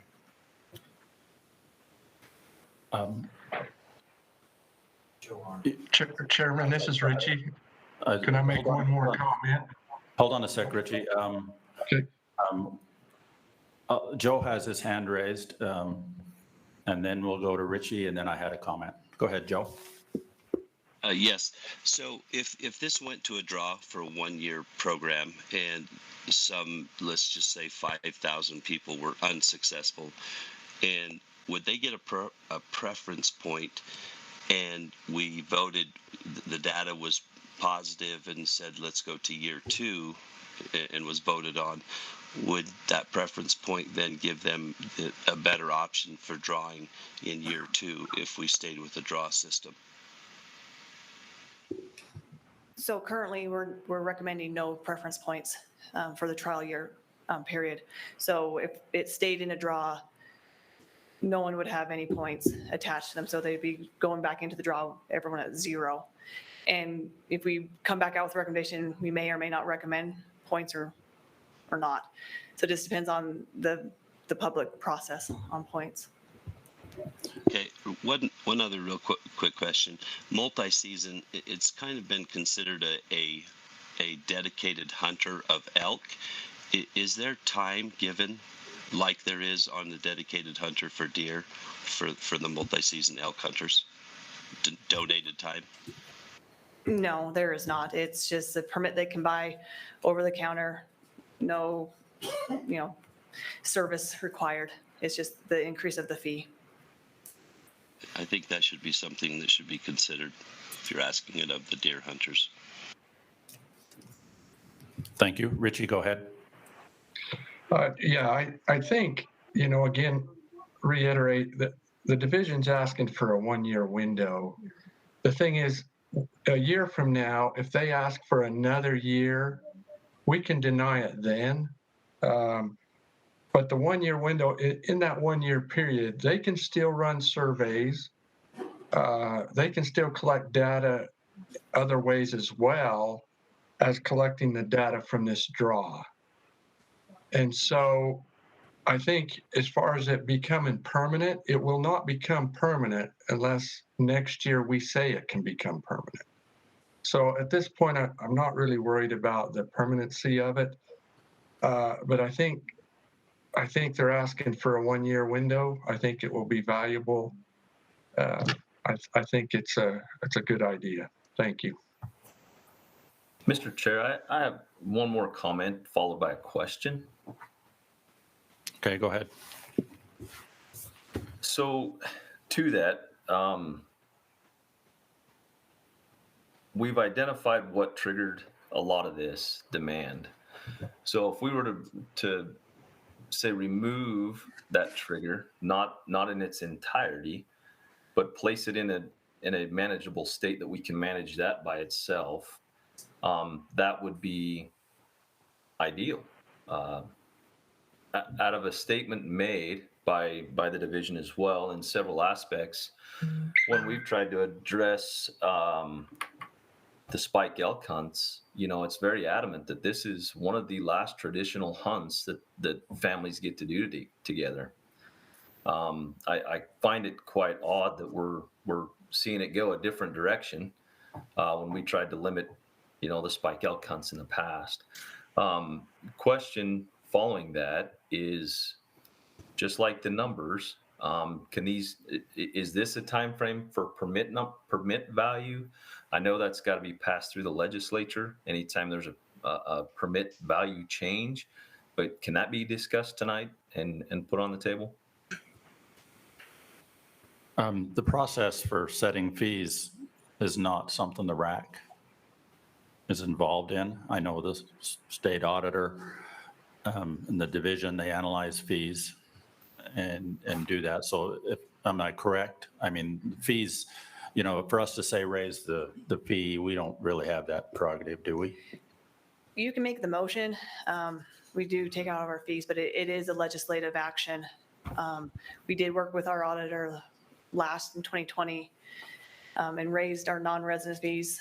They did feel like our resident fees were good and good for our residents. But it is a legislative. We would have to get someone to sponsor a change in our fees.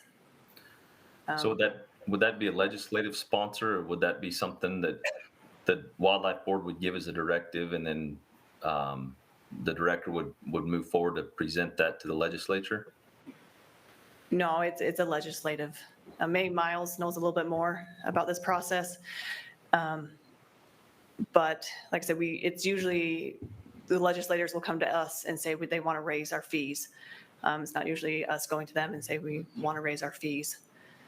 So In July, we do take around, if there are fee increase, we take that in July out to the RAC process, just as of approval, but it doesn't mean it's a guarantee because it still has to get approved by a legislator, all the legislators, and then signed by the governor.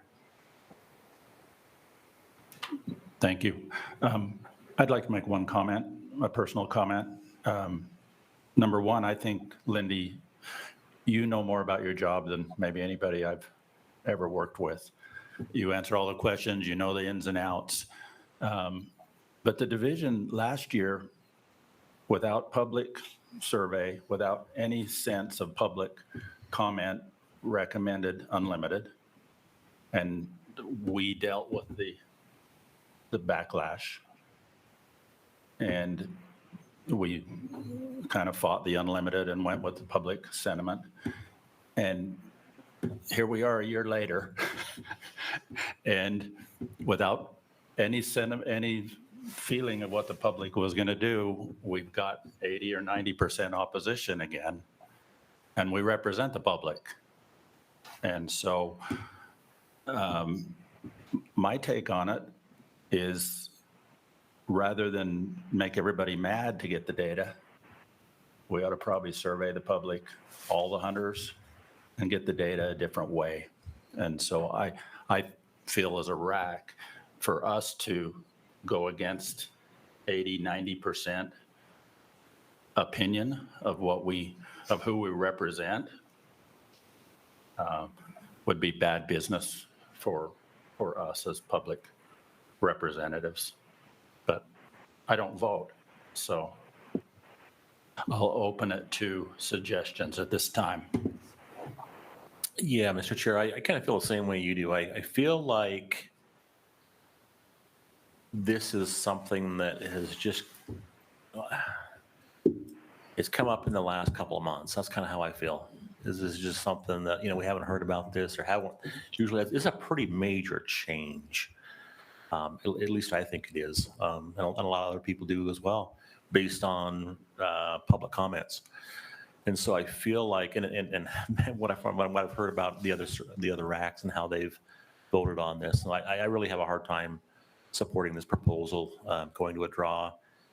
I think we have maybe the cart out ahead of the horse a little bit here, and we need to back up, slow down, and again, I kind of go back to my, this 1 year trial. I'm thinking back on multi-season. It seems like I remember when that was proposed, the 1 year, multi-season was going to be a 1 year trial. And now look, that's what, 4 or 5 years ago, something like that. Here we are, and multi-season is kind of set in stone now. And it's good for some people and it's causing some problems for others. So that's where I'm at, Mr. Chair. I'd like to make a comment. I feel like this is a true deal where RACs are important, because I think we got the input from the public, and if it's that lopsided, I think it needs another look. And so that's kind of where I'm sitting with the proposal. Thank you.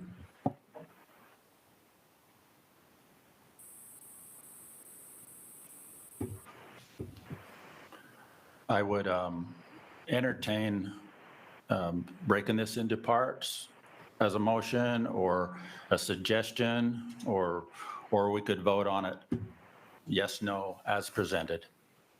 Anybody got any ideas? Did you want to speak, Lindy? Mr. Chair, can I make a clarification? So Absolutely. Mike County just texted me, and he said it could go either way. Back on the question about the fee. A legislator or DWR could request a fee increase, but it still needs to be approved by the legislators. So, Thank you. Yep, thank you. I remember last time they changed all the license fees, and it just came from audit, right? Correct, yeah. Straight auditor, and you were informed these are your new fees. I mean, that's kind of how it happened, Kind of, wasn't it? yeah, roundabout way, but yeah. So I just wanted to clarify that with you guys. Okay, thank you. So with that, Mr. Chair, could I entice a little more discussion? Yes. as she stated, that's what I had clarification on as well, and how that process moved forward. So I was thinking along the lines of taking that multi-season permit, increasing its value to double of what it is today. If is just a term, I'm not going to place the value on it, but leave that for discussion if it's favorable.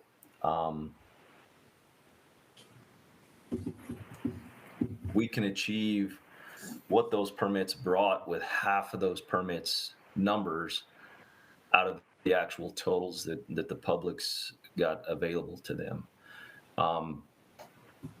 If we were to dedicate 10% of the total permits to the multi-season and leave that as a draw, because as we see those special hunts and those special opportunities, that's typically how they're conducted when we talk about a traditional state and how we've done things in the past.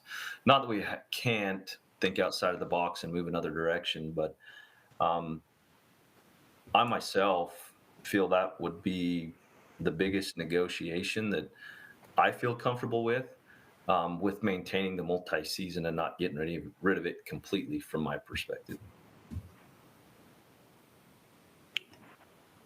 Thank you.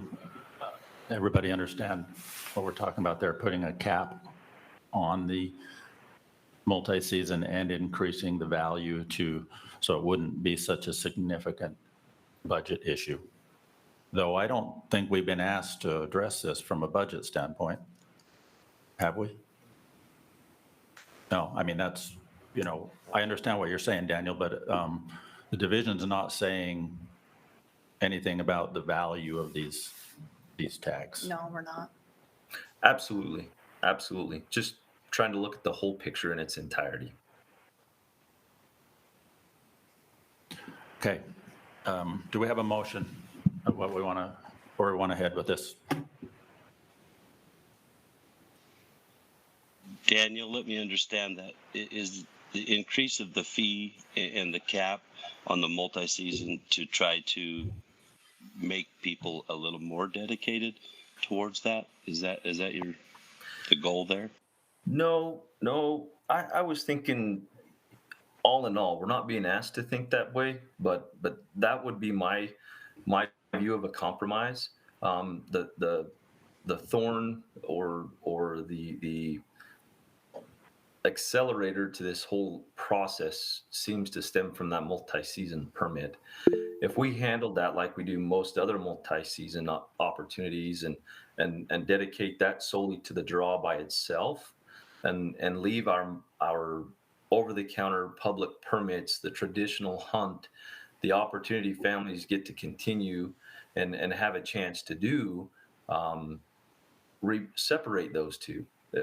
Don't hold them in the same category and put a cap on it, set a number. That's why I brought up numbers tonight. But whether that's decided tonight or in the spring with the rest of the permit numbers, just to separate those two and how they're handled is no more the dedicated side, because from the way I understand it, we have a hard time with dedicated deer and having enough projects to add elk and 2,000 more participants to manage that from a logistics standpoint. So just handling the multi-season as a limited opportunity and leaving the general as general for the family and the tradition and the time on the mountain.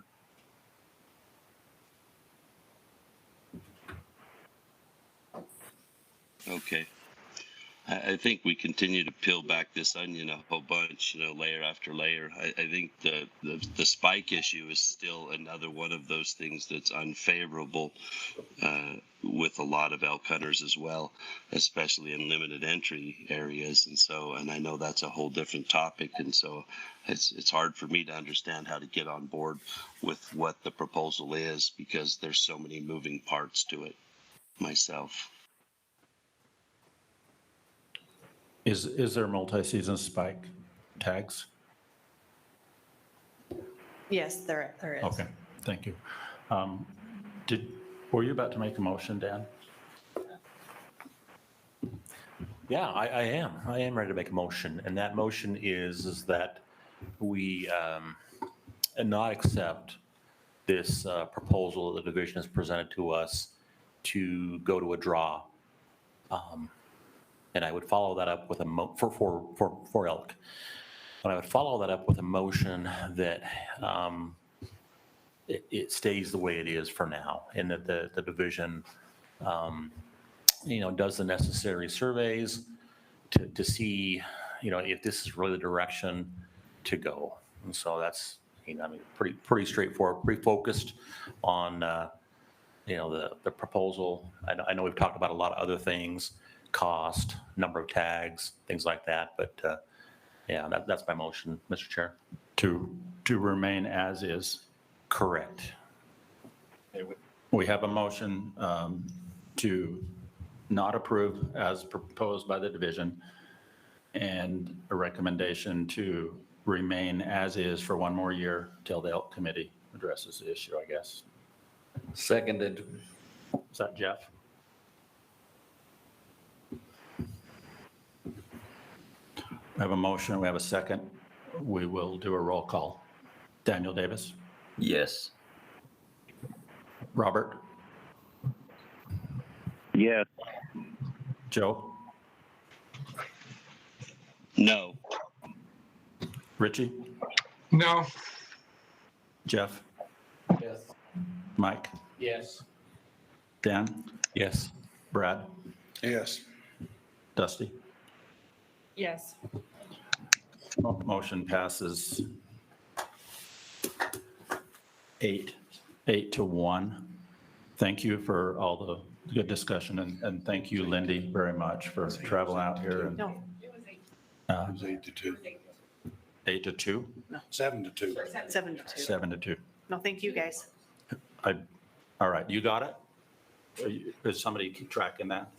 Or is it going to go off my notes? Okay, because I just had the one no. Okay. All right, sorry about that. Thank you. We're going to take a very brief break, 5 minutes, and then we'll be back. Yep. What's the next? What's the next two things we got? You got a few deer, a new deer, not much.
kind of begin heading to their seat, we'll wrap this meeting up.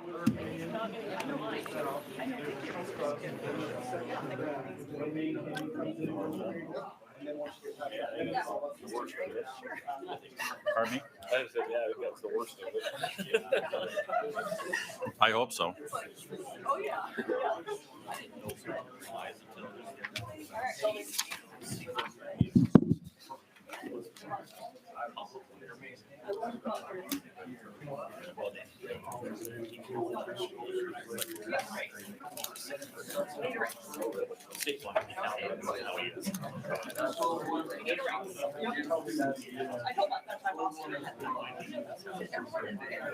So what did Joe want?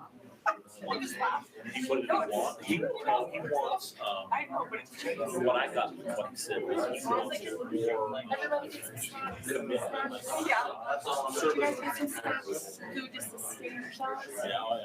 Thank you, by the way. Delicious. We look like we're gonna, maybe mild. He's not funny, he jokes about it. He's not funny. So, I do like service hours. That was probably, you're right, that's probably what the issue was. I mean, I'd like to get rid of multi-season, but they're making $1 million on it. We need to be cognizant of that. You know, it doesn't have to weigh in. I mean, if we just said out of here with that, that's pretty, that's gonna, It's a million and growing. but if you can make that kind of money without filling an additional well, from the business side, that's a heck of a good tag. Bruno, the recorder is running and microphones are Grab our live. seats and get going.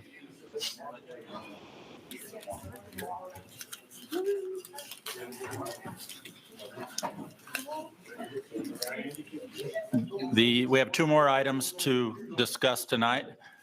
This next item is the 2022 big game hunting seasons and key dates. And there was some tables for all the seasons in the packet for everybody to look at. But I'm going to ask Covey to just kind of highlight the changes or whatever you want to highlight there. No, that's perfect. Thanks. I appreciate that, Mr. Chair. So there are very few changes this year to our recommended hunting structure, but 2 of those changes occur in this region, so it's probably appropriate that we address those. One is a new limited entry deer hunt on the South Slope Mighton. Now, the rationale for this, it's not necessarily to provide a limited entry opportunity. It's a recommended limited entry muzzleloader hunt. On the South Slope, in and around the Mighton area, we have a CWD hotspot. Now, we can go into the science of CWD a little bit, but chronic wasting disease is it's a prion disease that affects deer, elk, and other cervids, right? The disease is fatal. It's transmitted from animal to animal through various methods. And when animals get it, it tends to increase in prevalence in the animals in and around certain areas, right? And by increase in prevalence, I mean, you start out with 1% of the animals in a population having it, then you go to 2, 3, 5. And there are some areas in Wyoming and Colorado where you're seeing high 30s in percent prevalence. So what that really comes down to is when you get those high prevalence rates and it is a fatal disease, you can't grow deer anymore, right? If 30% of your population has this disease, then, and you're trying to grow deer and you're losing that 30% annually and at best it can take up to 2 years. You're losing that 30%. Your survival rates are too low to grow deer. And these areas in Colorado and Wyoming have struggled and struggled. So you can't really eradicate it after you get it into a population. But there are strategies that have shown to help not only mitigate, but reduce prevalence. So one of the things we know is that bucks are twice as likely to have and spread this disease as does. Mature bucks are the most likely to have the disease. And so this limited entry hunt in this area is set at a time to provide harvest on those animals, right? A couple years ago in 2019, when we brought around the mule deer management plan, it had an appendix, and in that appendix, you can read different strategies to address CWD. One of the strategies is to implement doe hunts, and we've done that. Another strategy is to implement these late season buck hunts. Now, Randall is the biologist. Randall recommended this hunt, and as long as we're talking about just this one, maybe Randall, could you come up and talk about just what's happened since we implemented those doe hunts and any information you'd like to provide about the area? Randall loves to speak at RAC, so we like to give him every opportunity we can. Okay. Did it come up, Randall? Were you able to get it to come up? Oh, there, you're connected now. Let me bring up that map. Yeah, bring up the map. I think that's great.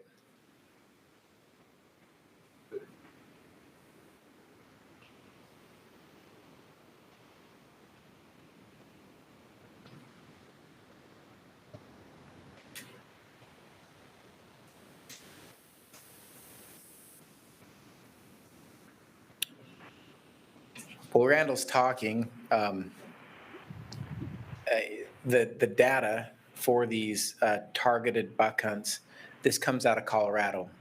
So Colorado has higher prevalence rates than we do, and they're actually able to show a reduction in prevalence through targeting mature bucks, infected animals. Okay. Just real quickly, as we've talked about, as Cwd's mentioned, we kind of have this hot spot around the Mighton area. This red line here shows the hunt boundary we've used to target this area.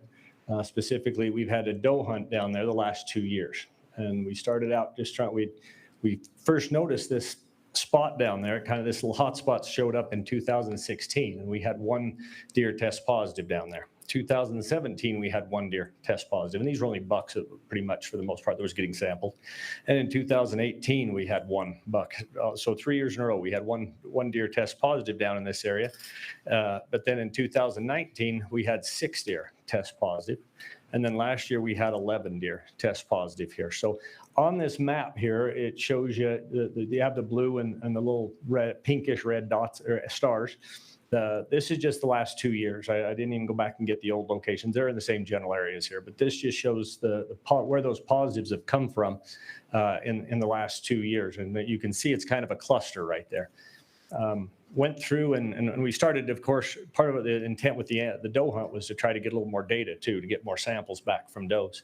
And so we've done that. We tried to also focus on the area a little better and try to get more samples out of there.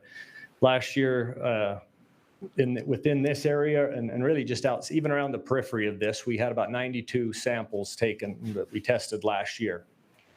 Of those, 11 of them tested positive, and we have a 12th one just right outside. So we do have that gives you a 12.5% basically prevalence rate of those, positive rate of those animals tested last year.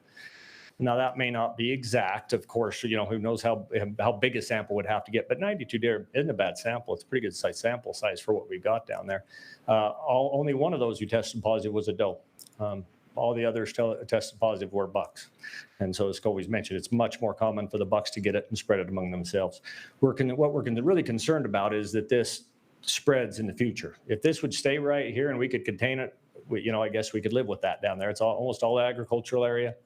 Very little public hunting per se goes on there. It's more public, getting to hunt their relatives' private lands or whatever and those kind of things. Almost exclusively a private lands area down in there. But our concern is that this is jumping up pretty serious in the numbers of samples we're seeing here the last couple of years. Hate to see that continue to increase, and then some of these mature bucks start roaming during the rut later on and spreading this anywhere else. 12% positivity rate, if that's even close, even if it's 10%, that's 10 times, more than 10 times what the rest of the state is.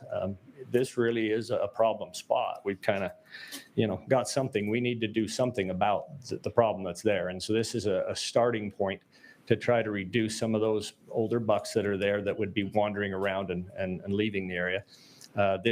We are going to have, my concern about this is that it is private lands, and it'll be hard for the public who draw a tag to be able to go. They have to have access, they've got to have written permission really before they should even apply for this hunt. And so that we're committed to try to get one of the pop-up boxes when you come in to apply for this hunt that will pop up and say, warning, this is a private lands only hunt. Basically, you make sure you have written permission before you apply for this permit and stuff like that so people can get in. But we need to start reducing the number of bucks down. It's a high buck doe ratio area too, because it's private. It's been controlled. We have a very high density of deer down there, a lot of deer in those areas, and need to start addressing some of those to reduce this prevalence of CWD in that area. So. Yep. No, it's perfect. We gave 200 additional doe tags last year in that area. Yeah, that's what we did. Were they required to bring them in for sampling?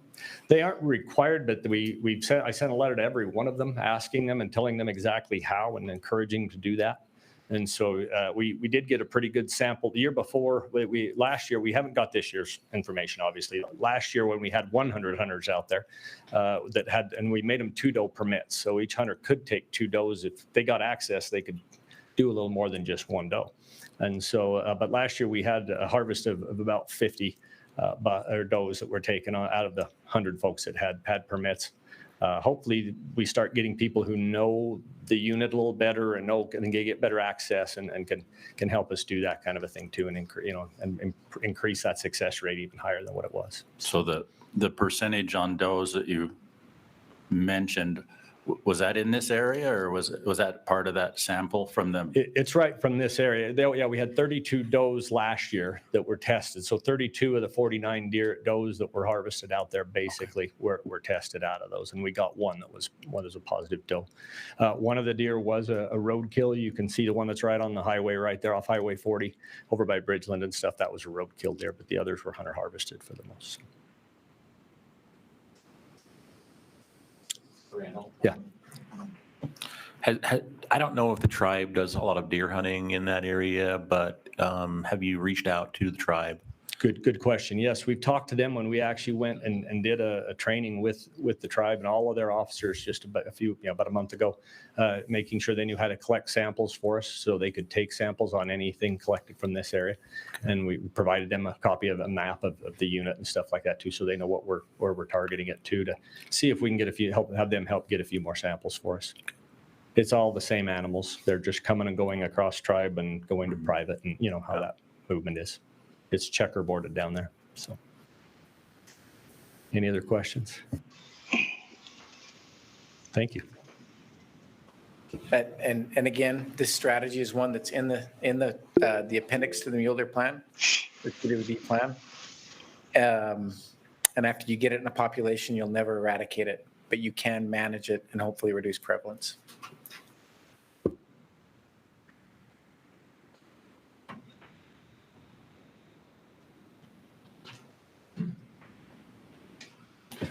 Joe, go ahead. And this, I got cut off for a second. This may have been asked. With most of this being private, do you feel like you can make an impact on CWD? Seems to be kind of a catch-all where you've got to get access to hunt. Pleasant Valley's a pretty big area and all private, lots of cornfields. People are trying to grow big deer down there. And I know you probably can't talk permit numbers, but I'm just wondering what type of impact do you think you can have on CWD with almost all of what you're, probably proposing is all private land. Yeah, and that is, it will be a matter of scale. And so we'll have to, and realistically, we'll probably start off with a fairly limited number of permits to just see how it's going to work. We don't want to inundate landowners down there and make them frustrated with us in multiple ways, not just the fact that we're trying to remove some deer out of there and remove some of these bucks. But that we can't force people to allow hunters on. Of course, it's going to be, by willing landowners who allow folks to come on. I fully expect this to be something that a lot of those landowners down there encourage maybe their family and relatives or friends to go put in for. This is really going to be a neat opportunity for them to hunt something this time of year. It's a neat opportunity that's there, and maybe they can actually, maybe some of their family can help remove some of their animals on their property that they've been building maybe or making to be nice deer for, by protecting them for years. This may give them an opportunity to remove deer that would be difficult to get otherwise because of some of the crops that are grown down there. But yeah, we'll probably start off relatively cautious this first year and kind of ramp that up over the next few years. This is probably something we'd probably want to maintain in the long term until we find some other type of solution is see how this can work in that area.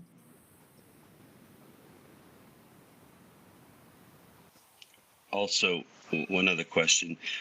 There's been some, it's a big extended archery area, and there's been concern from the public on a couple of comments that I was able to read about now bringing basically weapons, and there's a decent amount of poaching they believe goes on down there. What do you think about adding basically a rifle? I know it's a muzzleloader, but the new muzzleloaders are absolutely just like rifle. And some are, Joe, but the majority of muzzleloaders out there aren't the newest, latest, greatest 1,000-yard shot muzzleloaders, really. Majority of them are folks like mine that are 10 and 12 years old or 20 years old now, and that's what most people are hunting with for the most part. So that is why we opted to go with more of the muzzleloader type of a situation to try to reduce potential of having some of these, go a little too far and into somebody's back window or something. That would be a nightmare. This possibility already exists, though. The poaching that's going on there, this isn't going to change that in any way, shape, or form. It will actually probably, if anything, it opens up opportunities for legal hunters to report things they see down there. People who are going to have an invested interest in protecting what they can hunt in a few weeks, maybe reporting people that are out there. As far as the poaching side of it goes, the extended archery hunters can still hunt any property they've got access to, that they have access to. They'll still be able to hunt there. That extended archery overlaps a lot of hunts. When it starts in August and goes through all our fall, all our other regular full seasons, are overlapped by that. So they're already overlapped with the regular muzzleloader deer season as well as the rifle season and the muzzleloader elk season. And anyway, I don't think it adds anything to that. I think it's, if anything, maybe a few bucks may get harvested by these folks, hopefully, and that's the intent, is to increase the number of bucks that are getting harvested down there. We need to. This is a real problem. If we let this go, who knows where it can spread. Are we willing to let the rest of the South Slope and the Anthro and even could potentially go to the Book Cliffs? Are we willing to let this continue to have potential to spread by leaving it and let it get a higher and higher concentration rate that's there? So we do need to do something here about CWD. I don't think I can't as a biologist stand by and ignore it any longer. I think we've got a real concern there. We need to do something to start addressing the problem. And Randall, you feel statistically that it is on its way up, that the word is not testing more than we have in the past. It's actually statistically, it's on the incline. Yes, going from $1 3 years ago to 11 now, we didn't increase anywhere near that, 12 times the increase in sampling. So yeah, it's definitely gone up. Randall, I've got a quick question, if I may, Mr. Chair. Yeah. Sure, go ahead. So with the severities you've expressed, and it's been expressed across the Western United States, and as big as a deal as it appears to be, why not a consideration? And again, this is just speaking in a severity stance. Why not a consideration for the private land only permits? I know since we went to the smaller general season units, it's still hard for a lot of these landowners to hunt their backyard, and it takes 2 to 3 years to get that opportunity at times. So in this manner, when you do have landowners that are able and willing to mitigate this situation on their own property that they can control, a lot of folks don't feel comfortable letting people in and around their farm and their assets. In that respect, needs to maintain that. And so empowering them landowners to help step up and mitigate that. Has there been consideration to a private land only buck deer permit? I mean, they can only harvest 1 buck deer or hold 1 buck deer permit a year in the state of Utah. The severity that you've expressed and as it's been expressed over time, why not that route perhaps? Just trying to work within the permit structures that we have right now, rather than giving it to just, we don't have a CWD landowner permit or anything like that that's out there. This actually gives them that chance to do that. Actually, by having this permit, like I talked about, if they will go buy these tags, it gives them the opportunity to hunt in November that they haven't had unless they're willing to hunt with archery. And right now they have all the opportunity in the world with an extended archery permit to hunt this, and haven't for the most part. We've got some folks that do, those that do continue to hunt it and that kind of thing. This just gives that opportunity to those landowners who want to. They really should be the ones, I think a lot of them and their family and relatives will probably be the ones who end up with a lot of these permits. If people don't have access, they can't hunt there. They just can't. And so the folks that really should be putting in for this should be people who have access to the property, which would be those private property owners there. So I guess to me, this is kind of a compromise somewhat to try to have them help do it, and also allow public hunters help take some of these bucks too, is if they can get access, if their relatives or family or whatever associates, somehow they can do that. Why don't we change that? That would take probably a change in code through state legislature to create a new kind of hunting permit, I believe. So to go to a private land only buck deer permit in this area, like we did the cow elk permits, to address some of, some not so similar issues, but population control, in essence, has the same effect. That takes a code change. That depends. I can speak to that, Daniel. We discussed that in the Mule Deer Plan. So, this RAC tonight, we spent a lot of time talking about public sentiment and what they want. In the last Mule Deer Plan that we wrote, we discussed that through the committee in the public process, and there just wasn't the desire to do it. And the reason why is because everybody wants to hunt deer, right? And so the committee, the public process, everybody felt like, no, let's stick with the draw. On general season, we already have a landowner program. We'll stick with that. But they just weren't supportive of a private lands buck tag.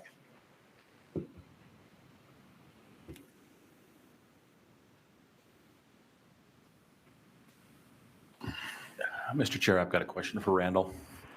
Randall, have you considered just taking action into your own agency's hands and taking a larger sample, kind of like with Gosling Mountain here, 10, 15 years ago, the bighorn sheep population up there. Have you where I'm going with that question? We even did it with CWD when we first found it, if you remember, over there on Diamond Mountain and some of that. We went in and actually tried to do a large scale removal and took out 100 some animals basically when it was very first discovered over there in that area, and attempted to. Found out that, not sure it was really all that productive as a one-time effort. It's got to be a long-term thing if you're going to remove them. We do need to remove bucks for the most part is what you're going to want to take.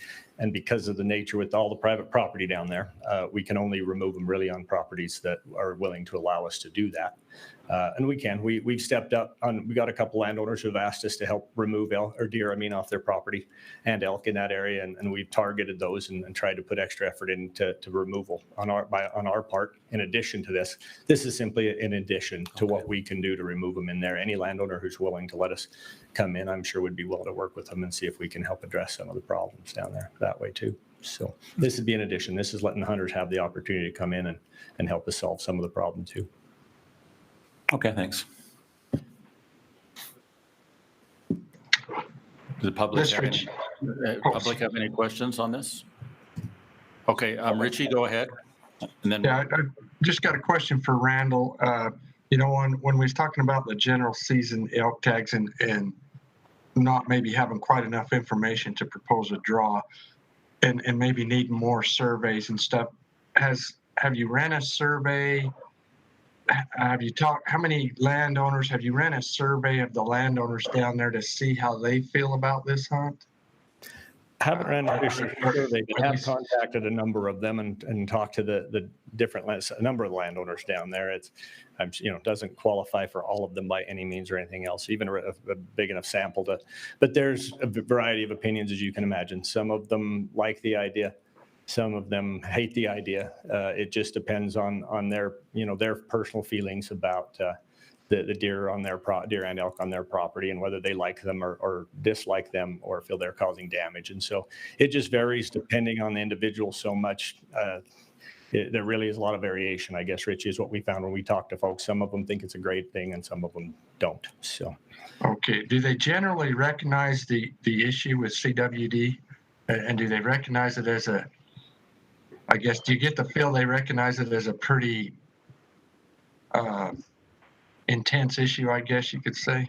I don't think very many of them understand the seriousness of it at all. I think we've got to do a little better of educating them and trying to get that information out to them better to help them understand. A lot of them were totally oblivious to the fact that this was such a prevalent thing in their area, especially, and it is fairly short term. It's the last few years that it's really blown up and kind of showed up to be so serious. And so, yeah, I don't think they understand why we're worried about it. And for some of them, they literally want to protect the deer that they don't see it as a threat to them yet. And so they wanted to preserve deer and have as many big deer as they can get in their areas. And others, want all the deer gone. And so it just depends on how they are perceiving deer. I understand both sides of it. I really do. I think that's why we thought we'd start off at a reasonable level to begin with, and just, let that kind of increase if we can gain support among landowners and they'll allow, folks on and be supportive. So.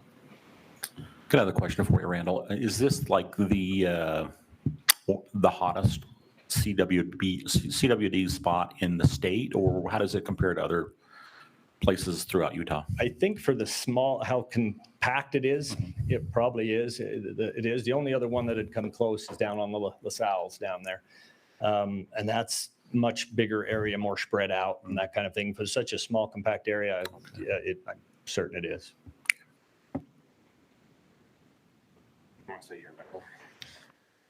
Tyrell A. Bigman. I spent the first 22 years of my life growing up in Pleasant Valley. I know those farmers, and in the years that I've hunted down there, I actually hunted down there last year, and I mean, they specifically told me, do not tell anybody where I got those deer, because they get tired of 100 people stopping by a day asking for permission. And like Henderson's and Harvey's and them, they got the silage pits that they cut the corn, put the silage in, and they got the depredation tags. Well, the deer really don't move in till mid-November. This year, Henderson's didn't fill any of their depredations, mostly because we couldn't find any dry does.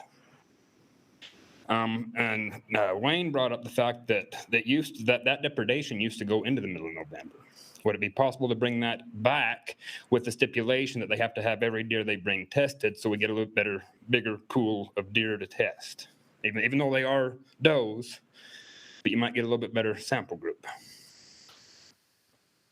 Just extending the depredation permit season. I think down in that area, it's far enough away from any migratory deer that would move into the area that we could definitely consider that, work with them on that. And then my next question was, is this going to be a permanent thing, or is this just going to be until the numbers go down a bit, or what? It will be based on numbers. If they continue to stay, higher than the surrounding area, it would. I envision it being permanent, but that's something that will be renewed every year. It'll be looked at the RAC process every year.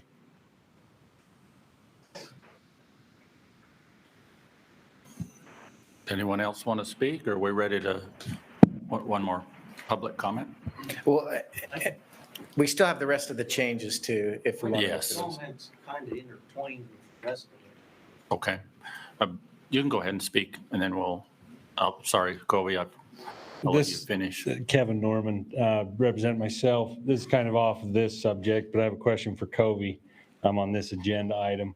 And that is, it's been discussed in other RACs that as far as the youth any bull hunt, overlapping with the archery any bull hunt, general season, that there's a 2-day window that when the archery hunt ends before the muzzleloader deer starts.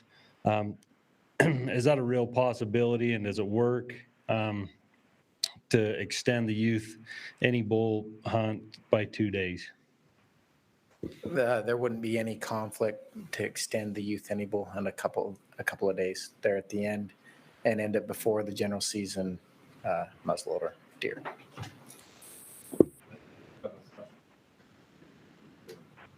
I just got a comment towards it, but I'll wait. Okay. Yeah, and just to wrap up this, like, I think there's two views here, right? One view of mule deer management and CWD is short-term. Save big bucks, save deer, right? And in the short term, you may be able to do that. But I can tell you, it increases in prevalence. And in the areas where it has, in Wyoming and Colorado, they can't grow deer anymore. They can't increase populations at that level. So the short term, hold on to these animals, ends up in a long-term public deficit in growing deer. So with that, we'll finish those thoughts and move on. The other recommendation for deer is a new extended archery area, the Box Elder West Bear River in the Box Elder unit. And then there's one recommendation for a new pronghorn hunt, and that's on the South Slope Vernal. We've got a population of pronghorn there. It's doing well. We already have an archery hunt and an any weapon hunt, and we're just recommending to add a muzzleloader hunt there. And those are the recommended changes for the 2022 big game season dates.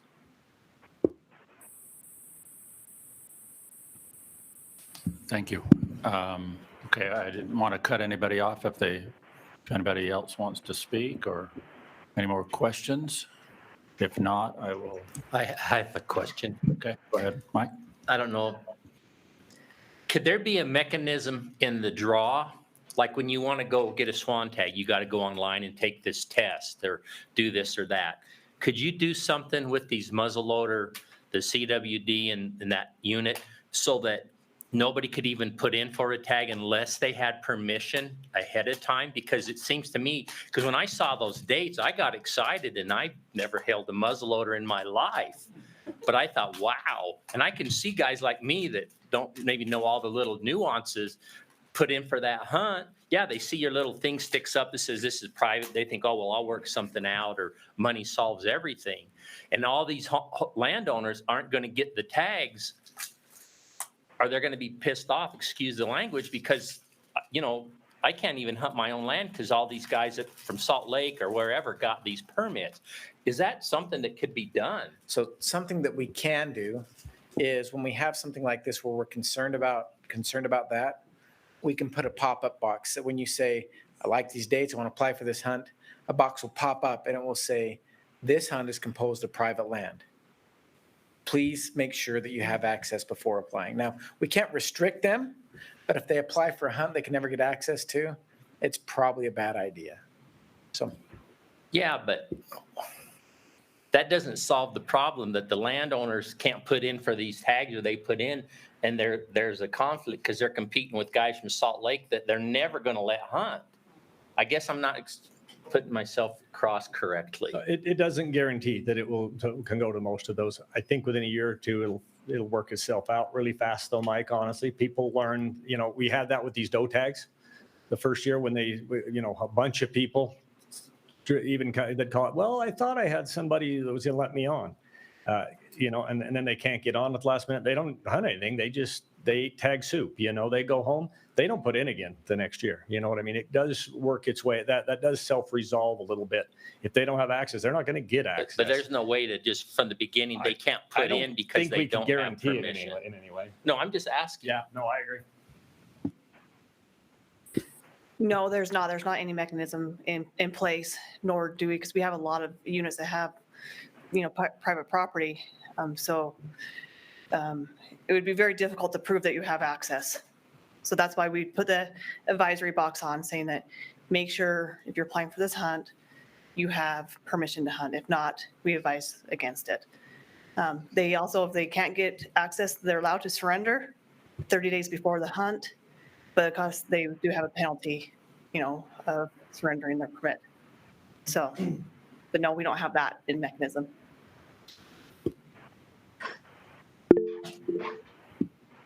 Okay, does everybody feel like we're ready to move forward on this? Brett, Yes. are we in the question period or are we in the comment period now? I'm confused.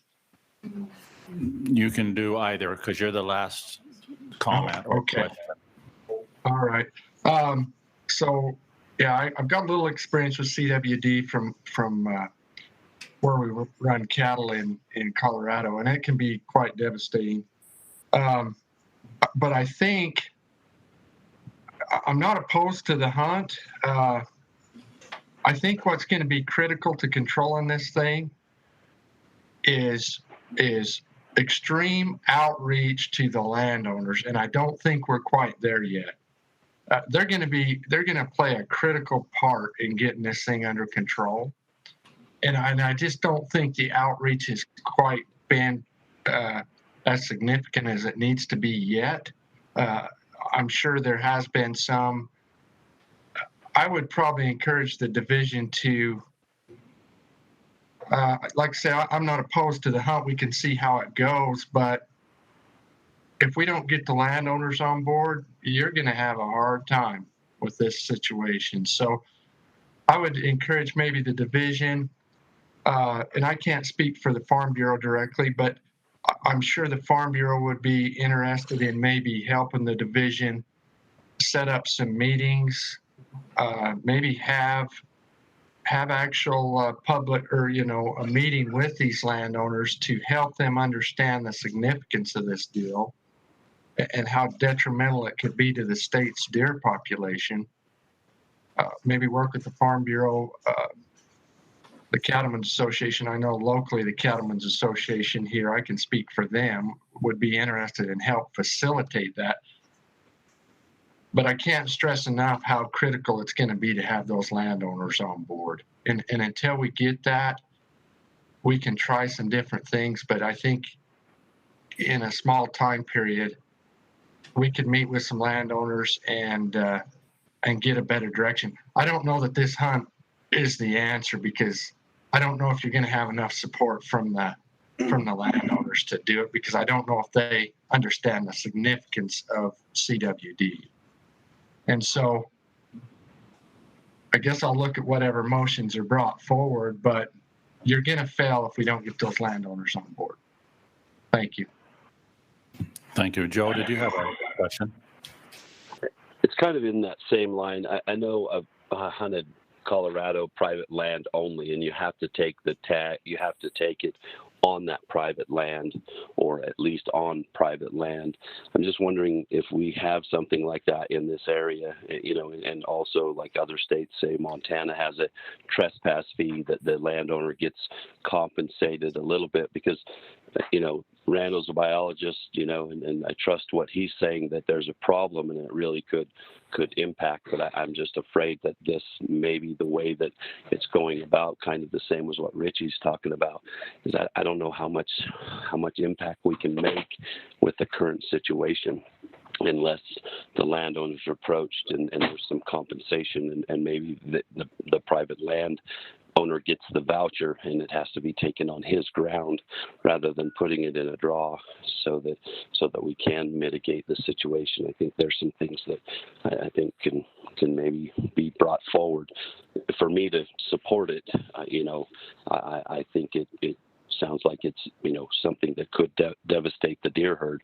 So I'm for keeping more deer, but I'm not sure that the way we're approaching it will help us right now without the support of landowners, private land tags, maybe some compensation to the landowners, and so forth. Thank you. And there's nothing precluding the landowners from charging a trespass fee for these bucks if they chose to. I know the ones that like them, it's probably not worth it, but they could. There's a lot of nice bucks on that private land, and they could charge a very hefty fee, and people would probably pay it. So with that, let's move forward. I think we've discussed it. If everybody's okay, I think we've got the issues on the table. So where do we want to go with it? I'm opening it for a motion, any direction the RAC sees fit. Let me quickly hold on just a second. You can give comments for the public? You're welcome to comment. I'm sorry I missed you, Blake. You raised your hand and then you said no, and I thought you changed your mind. Blake Best, dedicated hunter, representing the sportsman tonight. I'd like to explain to the RAC why this hunt might and foremost probably will not work. the deer hunt located around Mighton targeting mature bucks. The division is claiming have CWD, when in reality, we are already hunting these mule deer bucks, and not to mention a special doe hunt that has already been in place in this area. They hunt these deer around the clock, starting with the archery hunt, August 21st to 28th. Then they already go to the general muzzleloader hunt, September 29th to October 7th. They hunt these bucks October 13th to the 17th. Then they go to another rifle hunt from October 23rd to 31st. Then we have a late muzzleloader hunt already in place, November 3rd to 11th. Not to mention the extended archery deer hunt that runs September 18th to November 30th. That hunt alone is 74 days of pressure, with a grand total of 134 days of continuous and overlapped hunting pressure. I am talking to you, the RAC members. If you hunt buck deer 134 days of continuous and overlapped hunting pressure going into the peak of the rut, I believe a buck that can survive 134 days of continuous and overlapped hunting pressure deserves to live and breed the few does that are left. Also, if we let the division start another special late season deer hunt, my fears are from our suffering deer herd in Utah, the division would continue in following years like they did with the prior late muzzleloader deer hunt to all units, just as they did with the late hunt we already have. Also, if you guys watched the Southern RAC last night, they mentioned a serious concern we have in the book cliffs. As we all know, the book cliffs in the deer and elk is way below where it should be. Tonight, I would like to encourage the Northeastern RAC to stand up and smash the spike hunt in the book cliffs. Last and foremost, I'd like to encourage each and every RAC member to get out in the next few weeks and look at our deer herd, look at the poor quality of bucks doing the breeding in not only our region, but the whole state of Utah. Look especially in our region. And lastly, if you thought the hunting was poor and tough this year, wait until next year to come. Thank you. Thank you. I got one more comment. Okay, Tyrell. I just thought of something else I wanted to bring up to you guys. I mean, I know a lot of people use like the Onyx hunting apps. And I mean, in like the Pleasant Valley and Mighton area, it says that there's a lot of state ground. But I mean, there is a little bit there. But about 70% of that really ain't state ground. There's some of it that's tribal. And I've never seen I've got the Onyx for Utah, Wyoming, and Colorado. And I've never seen an area where the property lines are off that bad. And that's where you get a lot of trespassing problems down there. I mean, I've kicked all kinds of people off down there. So that's just something to consider too, guys. Mr. Chair, I'll summarize the online comments real quick. So this is the big game season dates as a whole package, the whole agenda item. 25% strongly agreed, somewhat agreed was 33%. 25% were neutral, 0 people somewhat disagreed, and then 16.7% strongly disagreed with the package. Pretty much across the board on the comments, so then. You know, there were only 2 specific comments. And so this was 12 people responded to this question and only 2. One of them was regarding the muzzleloader pronghorn hunt. They didn't agree with that. And then the other one was this deer hunt. And yeah, they also opposed it. Okay, do we have a feel for where we want to go with it, RAC? I'm opening it to a motion at this time. This is Richie. I would make a motion that we approve the DWR's recommendations, but put a condition on there that within the next, say, 120 days, they find ways to engage those landowners through the Farm Bureau, Cattlemen's Association, and other areas. I'd be glad to help with that. But approve the recommendation based on they agreed within the next short time frame to find ways to engage those landowners and educate them and inform them better on the situation. Okay, we have a motion on the table to approve. I know, Richie, you were talking about the muzzle loader issue, but you're talking about the entire big game item? Yes. With the provision that they do outreach to the landowners in the CWD area and try to get them educated or on side with the seriousness of the issue. Is that accurate, Yes. Richie? Okay. That's correct. Okay. Do we have a second? I'd second it. Dusty seconds that. We'll do roll call. Daniel Davis? Are you there? Yes. Thank you. Robert? Robert Johnson, are you present? Okay, Joe? Yes, if that is something the division feels like they can agree to on that South Mighton hunt, because I think that's what we're talking about. That I'm a yes on Richie's if the division feels like that's something they will pursue. Okay, thank you. Richie? Yes. Jeff? Yes. Mike? Yes. Dan? Yes. Brad has asked to be excused. Dusty? Yes. Motion passes 7-0 unanimous. Thank you. And that brings us to our final agenda item. Chad Wilson is here to give us a brief summary. This is the Landowner 2022 permit recommendations. Yeah, thank you, Mr. Chair.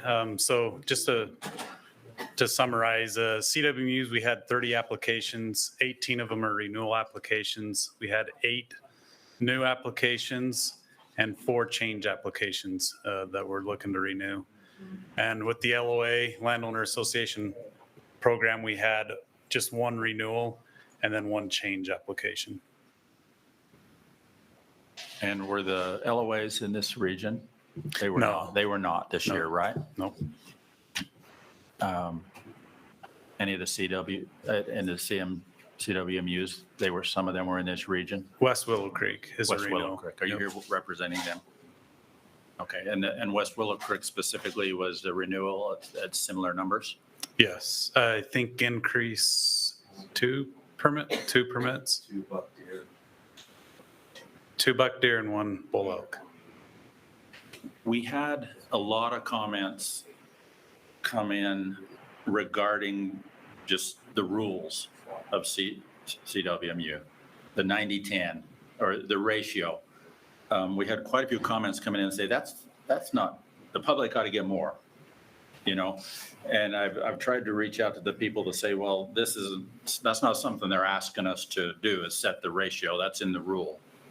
But if they want that to be discussed, and they've got some arguments that the value of the tags have got so great, you know, on some of these areas over the years, that when it was originally set up on a 90-10, all of a sudden now the finances are such that it's a much higher reward than it was envisioned.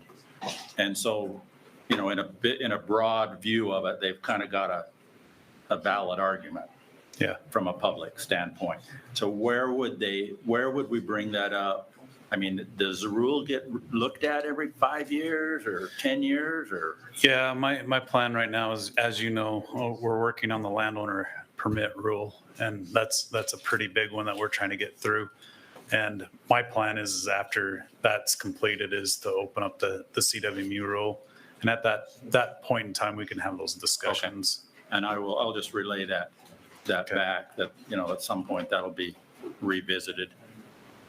And whether it's fair or not fair, at least it'll be addressed. Yeah, exactly. Okay, Questions? Yes, Mr. Chair, I have a question. Chad,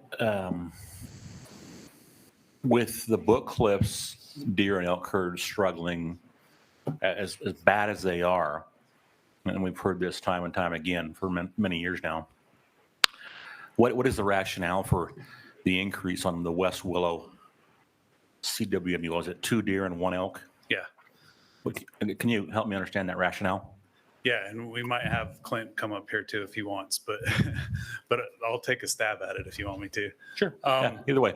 Yeah, the rationale is it's a unit in and of itself, and if it's those surrounding units, if it's meeting the management criteria that the surrounding ones are, so and this is where I probably would need help, but like if it was a 5-year-old elk and the CWMU's killing 7-year-old elk, then they're above that management objective. And maybe you should, Clint, chime in. Come on, Clint. Save me. Clinton Sampson. I'm the wildlife biologist for the Book Cliffs, and we also have Clay Batty, who's the foreman, or what's the official term? Operator, obviously. That's the word I was looking for. Operator of West Willow Creek Ranch. But we could have how many guys filled buck tags out there this year? 18. We could have 18 people come up to this mic and tell you how great of a hunt it was, and how there's still, real nice quality bucks on the landscape even after those 18 guys punched their tags. It's just a unique area that funnels a lot of migratory bucks into that area, and it seems to be able to hold the pressure that we're putting on it. So it's funneling bucks. These bucks are coming in off of just the general Book Cliff area into this private land? We have collar data that supports that they migrate from the roadless area onto the CWMU. And the roadless area is pretty difficult to be able to hunt, pretty limited access. And these deer a lot of times don't even leave that roadless area until after the rifle deer hunt is over in the Book Cliffs. And so really those deer, the best time to take advantage of those deer is on that hunt. And it's not taking away from any of the other limited entry hunts or anything like that. It's just an opportunity to hunt deer that normally don't get hunted. Okay, just in my mind, it just begged the question that, hey, the Book Cliffs in general are just struggling, for deer and elk. And so, that's why I asked the question. It just seems like it was just screaming out at me. Why are we increasing tags on a CWMU within the Book Cliffs when the Book Cliffs itself as a whole is struggling so bad? Yeah. That's and the reason for the elk too is Clay has done an extremely good job with water developments and with habitat projects and things like that to increase the amount of animals that he can have on the landscape. And it really shows the difference that these habitat projects make. Free tags are all private tags. No change in the public tags. Correct. Yeah, it was the same public, right? I think so. Yeah. Not under the ratio. Your mic. Brett? Oh, your mic, Brett. They were under the ratio, so they can absorb these these private tags without having to increase the public tags. Right. Yeah, they fit under that split still. Yeah. So West Willow Creek Ranch is extremely generous with the split between the public and the private, and they give more than what we require other CWMUs to give to the public draw. What is that split? With that? Yeah, 70-30. So, and just to be clear and transparent on that, there is some public land in that one. You probably saw that. And so when there's public land in a CWMU, then it is required for them to give more tags. So it's two extra deer and elk, right? that go to the public than what your split would be. Normally, yeah. Yeah. Yep. So it seemed to work out pretty well so far. We haven't had any complaints from the public hunters or the guys who are purchasing the private permits. It's seemed to be a really great working relationship so far. Very positive.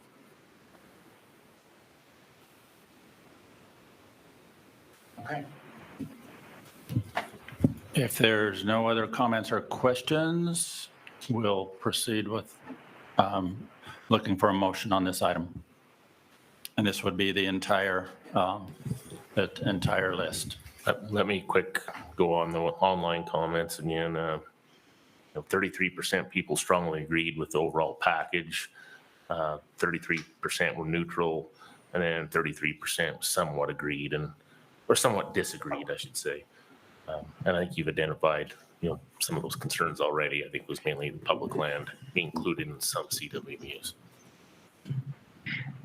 Brett, I had a question. Okay, go ahead. I noticed on one of the CWMUs, they're allowed 4 moose tags, which are once in a lifetime. I guess my question is, why are CWMUs allowed tags on once in a lifetime species when on occasion there's depredation by once in a lifetime species on private lands, but there are no once in a lifetime species tags allowed for depredation on private lands? What's the difference? I don't know if I have a super good answer for that, besides that the CWMU rule allows for moose to be in CWMUs, and the depredation rule doesn't allow for us to give out tags. So on both those programs, we're just following the rule. Thank you.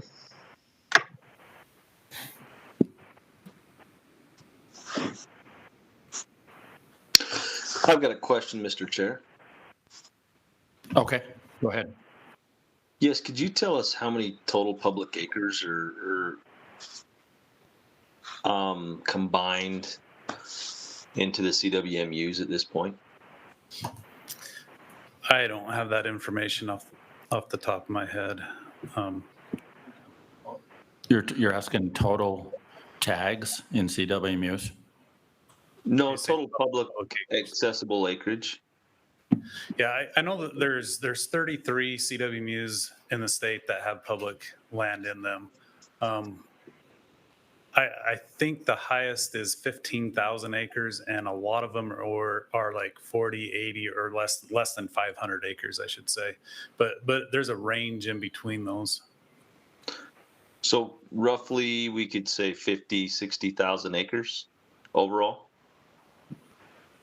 I'd have to look, but yeah, I think, I don't know. I don't know if I want to speculate on that, but. Okay.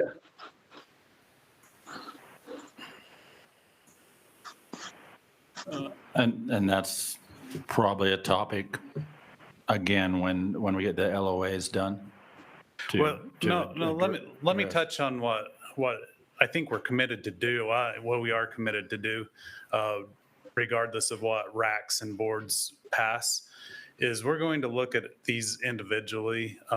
We'll meet together as a division and come up with some criteria. We'll take recommendation to the CWMU Advisory Committee. That advisory committee will help us have a recommendation for these CWMUs. And this wouldn't be all at once with all 33, but it would be as they renew, and maybe a few extras because we have one year where a lot more renew. We'll have that recommendation, and so when CWMUs renew in the summer, they'll kind of know our stance. And at that point in time, when we come back next fall, once again, like I split out those CWMUs with public land in them this year, those will be split out with more detail given of our stance and the reasoning and the benefits that the public gets from that public land being in the CWMU. maybe that alleviates your concerns a little bit. Yeah, it does. I mean, concerns in our region that, there's 3,000 acres tied up in one CWMU. The season dates when a lot of those permits get filled are harvested during those public draw permits and not all allocated in that later season. And so it just some public opportunity that is alleviated is a hard pill to swallow. Okay, thank you. Do we have a motion on this item? I just have another question, Chad.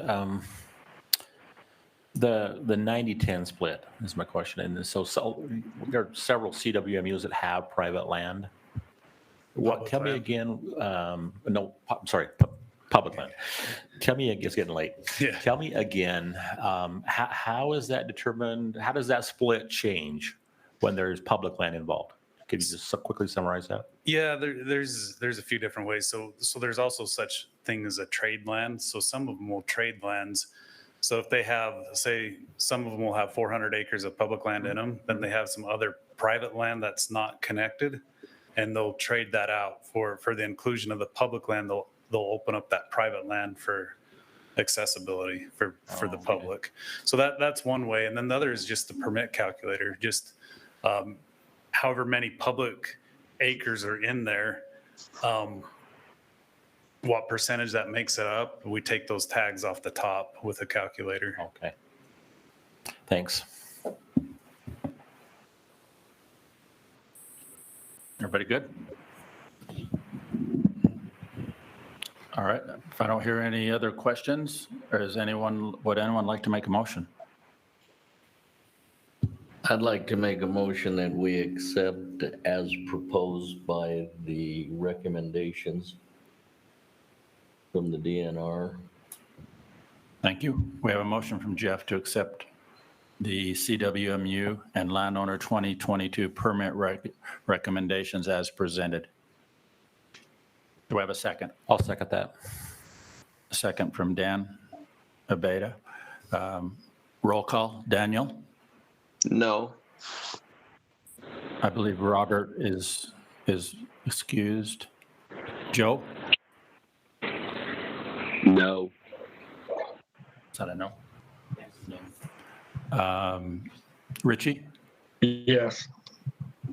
Jeff? Yes. Mike? Yes. Dan? Yes. Brad's excused. Dusty? Yes.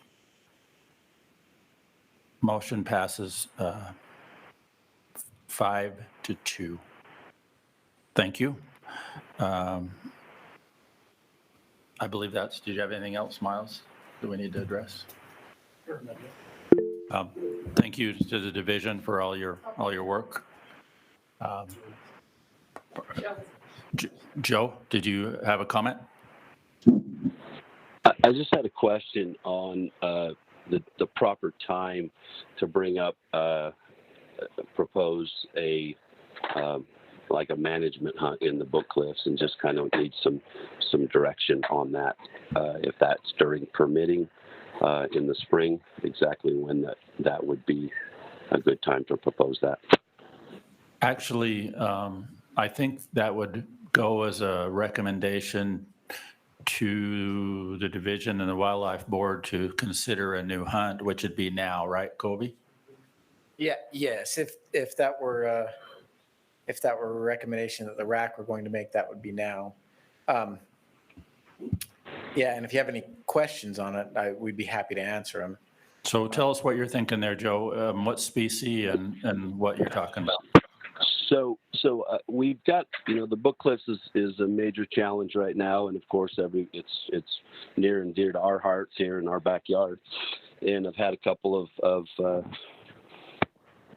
public people ask me to bring about something that is also done in the Ponsagon and the Henrys, also limited entry units on management hunts.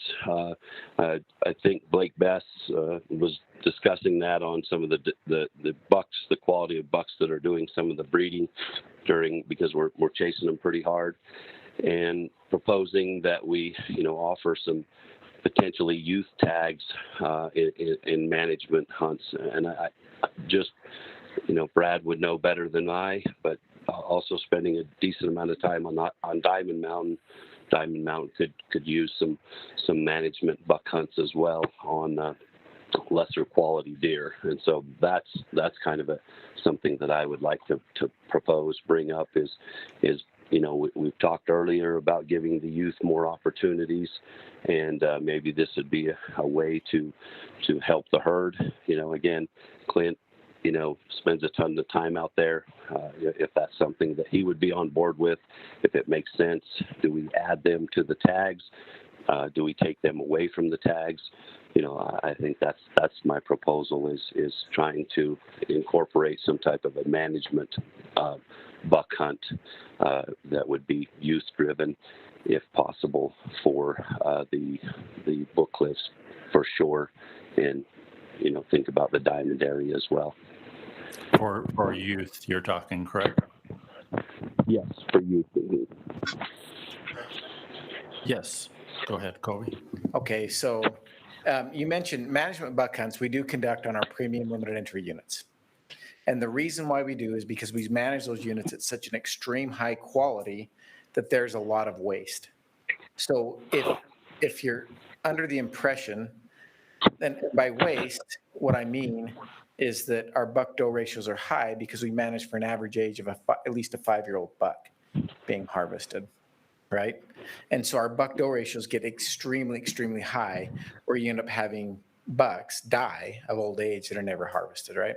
Those are the extreme quality units. Now, on units like Kobe, if you would give me a buck to doe ratio like 40-45 versus 19 to 20. Yeah, I mean, we're talking like 50 to 55. And if you'll remember on the Henrys, when that buck doe ratio came down this last year, we actually canceled the management buck hunt on the Henrys. We pulled it. So genetically, a management buck hunt, genetics are really hard to manipulate in a wild, free-ranging herd, right? And because you're manipulating the males, not the females, right? So when we talk about bucks, antler quality, antler growth, the biggest driver in bucks and antler quality and antler growth is age and nutrition, right? Those two things. You have the age, you have the nutrition. Now, genetics is definitely a component of that, but the doe contributes to that as well. And so culling bucks that you feel like are genetically inferior or produce an inferior antler may just be a buck that year it didn't get the nutrition it needed, or it may be a buck that that doe throws a buck that has less quality. And so there's no data that shows that you can manipulate the size of mule deer antlers through male harvest. There's great data that shows that you can manipulate the size of antler through nutrition, right? And there's a study they did on whitetail where they had two populations of deer. One deer was always small antlers, one deer was always big antlers. They took these small antler deer and they moved them into a controlled area, same genetics, same deer, in the area and habitat that had the large antler deer. And in 2 generations, they were indistinguishable. So it took some time, it had a lag effect, but they were able to grow those antlers. Now, we don't have a hard time meeting the management objectives in either of these units that you're talking about, the Book Cliffs or Diamond. And so essentially what we'd have to do is cut limited entry permits, enforce an arbitrary restriction that won't do anything, but penalize somebody who accidentally shoots one that's outside of that restricted thing. And the truth is we offer these to youth, and at times that's really hard because you're asking youth to make a call on a buck that looks like a 3-point, maybe a 4-point. They shoot the buck, it's a 4-point, and then they call law enforcement. So as far as management buck hunts go, these units, they don't fit that. and it won't help you achieve what you want to achieve. We're already meeting those buck-bill ratios. On the book lifts, we're already cutting permits because the population's down. Anyway, that's the division's perspective on management buck hunting. It's one of those things that sounds great, and then when you implement it, there's a lot of negatives and a lot of hard things. So Covey, if you don't mind me asking a question in this, how do you manage the waste in these limited entry units when you encounter the same thing? Now the waste is not going to be on the same scale because you're not managing for such a high buck to doe ratio, but the waste is present. Yeah, you can't argue with that. Anytime you don't optimize buck harvest, you're going to have some bucks die of old age and some bucks. I think the thing is Daniel, that we know that it's not to the same extent, right? It's not to the same extent that it is in these premium limited entry units. And the second on these premium limited entry units, those buck to ratios came back down again. We didn't recommend a management buck hunt on the Henrys last year, and we didn't recommend one again on the Henrys this year. And we won't recommend one down there until we see those buck to ratios exceed the management objectives.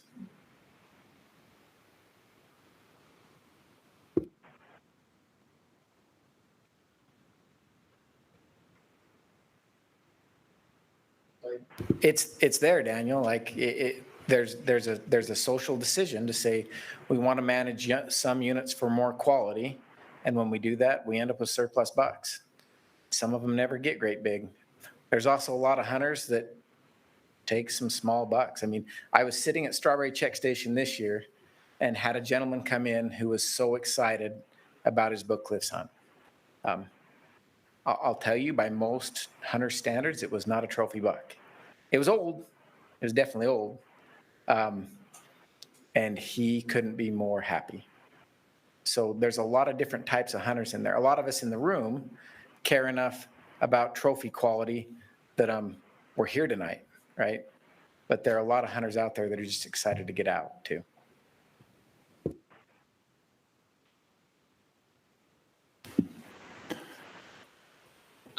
So Joe, where this is your topic, do you want to? I'd still like to propose it and make a motion because it feels like, so we continue to talk about, managing for quality and we don't get there. Again, I've been to the book lifts my whole life and it's had quality. And of course, there's lots of problems with it. Every time it's been basically shut down, it responds nicely. And so I'm not talking about, shutting it down. I'm just talking about taking a look at a different management style because honestly, we managed for 15,000 deer out there for 20 years and we didn't get there. And the quality isn't there and the herd isn't there. So I'm just asking the division to kind of maybe put aside a little bit of pride and understand maybe there's a different way to tackle it than the way we've been tackling it because whatever is going on right now is not working. So I'm just saying, let's take another approach. Let's roll the dice a different way. You're the biologist, and I respect what you do, but also I don't think what's been going on in the book lifts is working. So let's take a different approach to it. And I'm just throwing a suggestion out there that maybe has some impact. Joe, I want to voice some support to what you've got started here, but on a much bigger scale. These surplus animals utilize the resource and take the same feed that could be supporting a higher number. I mean, we've heard all this. It's all science, and it's all science based.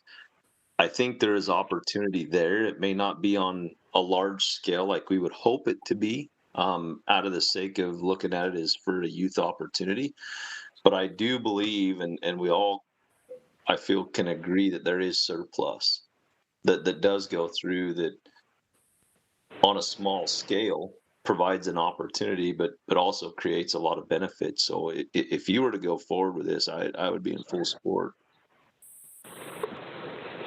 as my job to represent the public in hearing and being around the public and lots of people opposite of what Covey's talking about, people being happy, I used to put in for the book lifts, and I've got 15 points, and I'm not going to put them in for the book lifts. That's my choice, because I don't think it's a quality hunt. I don't think it's a limited entry hunt that now has become maybe once in a lifetime for me.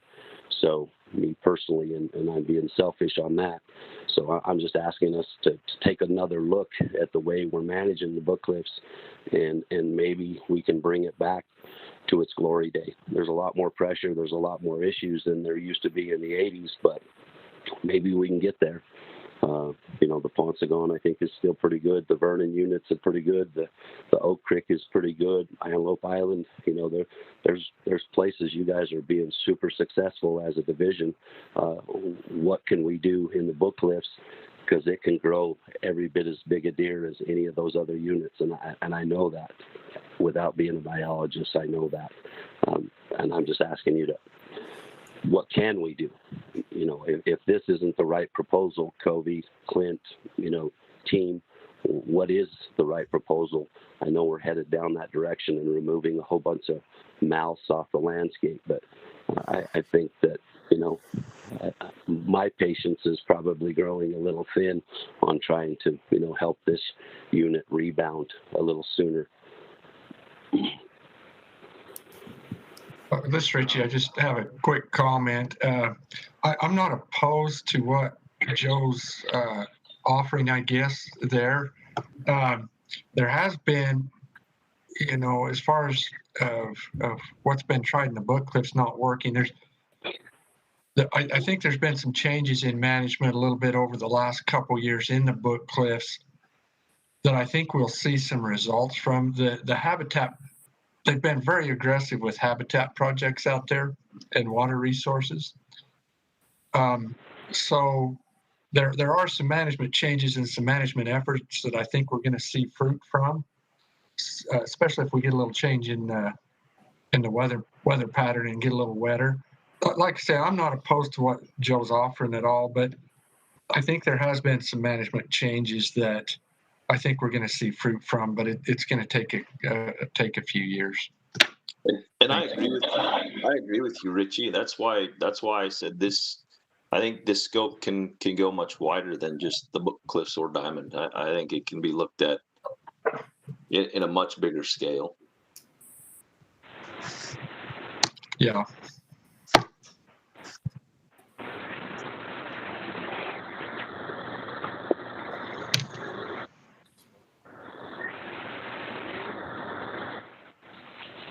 I'm not very good at this type of thing. So if I was to propose, just say 5 tags for the youth on a management style hunt, and I know that's hard to police from the game warden standpoint. So I'm probably not the right one to say exactly how to do that. What is a management buck? What constitutes a management buck? But I think as we talk about youth, and there was a discussion earlier about point creep and splits and trying to keep youth involved, SFW and all the different groups that are all for the youth, and let's make some more opportunity for the youth on deer that if I drew the book cliffs I would pass up on, and a lot of people that are burning 10 points they're going to pass up on. Let's offer some younger kids, an opportunity to go out there and be successful versus the general season tag that sometimes is unsuccessful.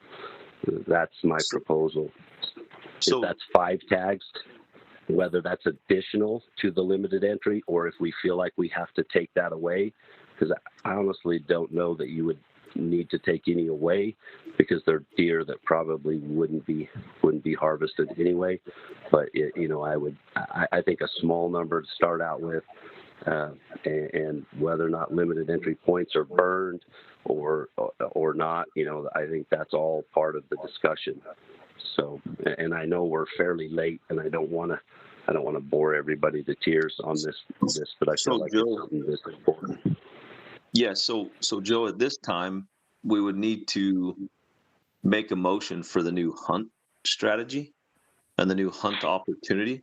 And then it would have to go to the wildlife board for consideration. And if they passed it, then in the spring we could set numbers by unit. What thing I'd maybe add to the discussion real quick, the Book Cliff Working Group still meeting. There should be, some recommendations and some other changes coming down the pike. Of course, there's already a lot of things being implemented from that to help out with that deer herd out there. And so just keep that in mind, that could be coming. And then Daniel did outline, one approach that could be taken tonight. The other thing is, in the future, and Covey, I don't remember the timeline, but the mule deer management plan for the state will be revised at some point in the future. And so those representatives in that committee could, put their teeth into a proposal like this and try to flesh that out a little bit of detail, especially if you're talking about expanding this more on a statewide scale. That would need a lot of discussion, I think, to get support that way. So I think there's a couple of different directions you could go, but also just keep in mind that I think there's some good things going on out there, and we should see some changes, hopefully here in the future, as Richie kind of outlined with some of the activities that have been going on. Well, and again, the RAC can do what they want on this. The deer are going to come from somewhere. This is a discussion that we had when we wrote the statewide management plan 2 years ago, and there's not support for it, so it's not in the plan. And that understanding, I mean, it feels a little ironic that on one hand, we talk about public support and public surveys, and then on the other hand, we talk about taking something statewide that we just vetted 5 minutes ago. Again, you're the RAC, you make the motions, you make the calls. There aren't surplus deer in the Book Cliffs. When you shoot some, they've got to come from somewhere. So they'd be deducted from somewhere else to make the buck-doe ratio that we have. Yeah, I mean, statewide was, maybe brought in later, but I wasn't proposing statewide. I specifically said the Book Cliffs and or Diamond Mountain, but the Book Cliffs would be my first, there's some challenges with Diamond because of all the private. So, but I think the Book Cliffs, I'll propose, again, that we offer a 5-tag management buck deer hunt in the Book Cliffs for the youth. That would be my proposal. Brett, I don't know if you could speak to this, Brett, because you're on that wildlife committee, and whether you're not, you have to abstain from any votes, but maybe you could enlighten us on that, what's going on in the Book Cliffs. And I don't know if you could actually be on board with this or not. Send it to me. I think at this meeting, we could make a recommendation that they add a youth hunt on the Book Cliffs and be within the framework, because that's what we're talking about is the hunts. As far as or consider adding a youth hunt in the Book Cliffs to this packet. And then as far as the 5 tags, that would be the April discussion of where the 5 came from. Or whether it was 5 new tags, or whether we took 5 out, recommended they reduce the overall tags by 5. So I think it's just the framework we're dealing with right now, because that's what Covey's presented on his tables. Would you be okay with that, Covey? If they recommend that we consider adding a youth hunt in the Book Cliffs? There's 2 questions here. One, could we support it? No. Is it the RAC's prerogative to do it? To make that motion? Yes. Okay. Gotcha. So we can make that motion if we have support from the RAC that we recommend that they add a youth deer hunt on the Book Cliffs. And a management hunt. I think, again, trying to understand Covey's, or do we go there? I understand. Okay. You could call it a management hunt, but you're into a brand new hunt that they don't have in the state when you do that. That's the risk that I'm hearing. The definition of a management hunt, your definition of a management hunt based on points on antlers or whatever you're going to use for criteria is different than what the DWR calls a management hunt. To take No. out a percentage of the bucks, I believe. Maybe that's Mr. not Chair, true. Mr. Chair, there's actually a management hunt in the Henrys and Paunsaugunt that do have antler restriction. The only thing new to that is the permit allocation to the youth only rather than distributed through the public in percentages as it is. Okay, but the criteria that they use to have a management is a buck to doe ratio that you will not meet in the Book Cliffs, is why I think you're proposing a different hunt, is what I'm saying. There's a definition of what a management buck is, and there's a criteria as to when we use a management buck hunt. Yeah, so there are two things, but there is a definition, 3 points or less on one side. But it wouldn't meet the criteria according to the deer plan. So that would be your concern, Kobe. There's not surplus. There's not that same level of surplus. Yes, that would be. They've got to come from somewhere, and if you want us to meet the buck-doe ratios, we've got to pull those. There's no magic animals, so. So if you want to make that motion as if there's support, Joe, you can make that motion right now, and then we can just see where it goes. I would make that motion to propose a youth buck deer hunt in the Book Cliffs. Youth management? Rifle. Yes, rifle hunt.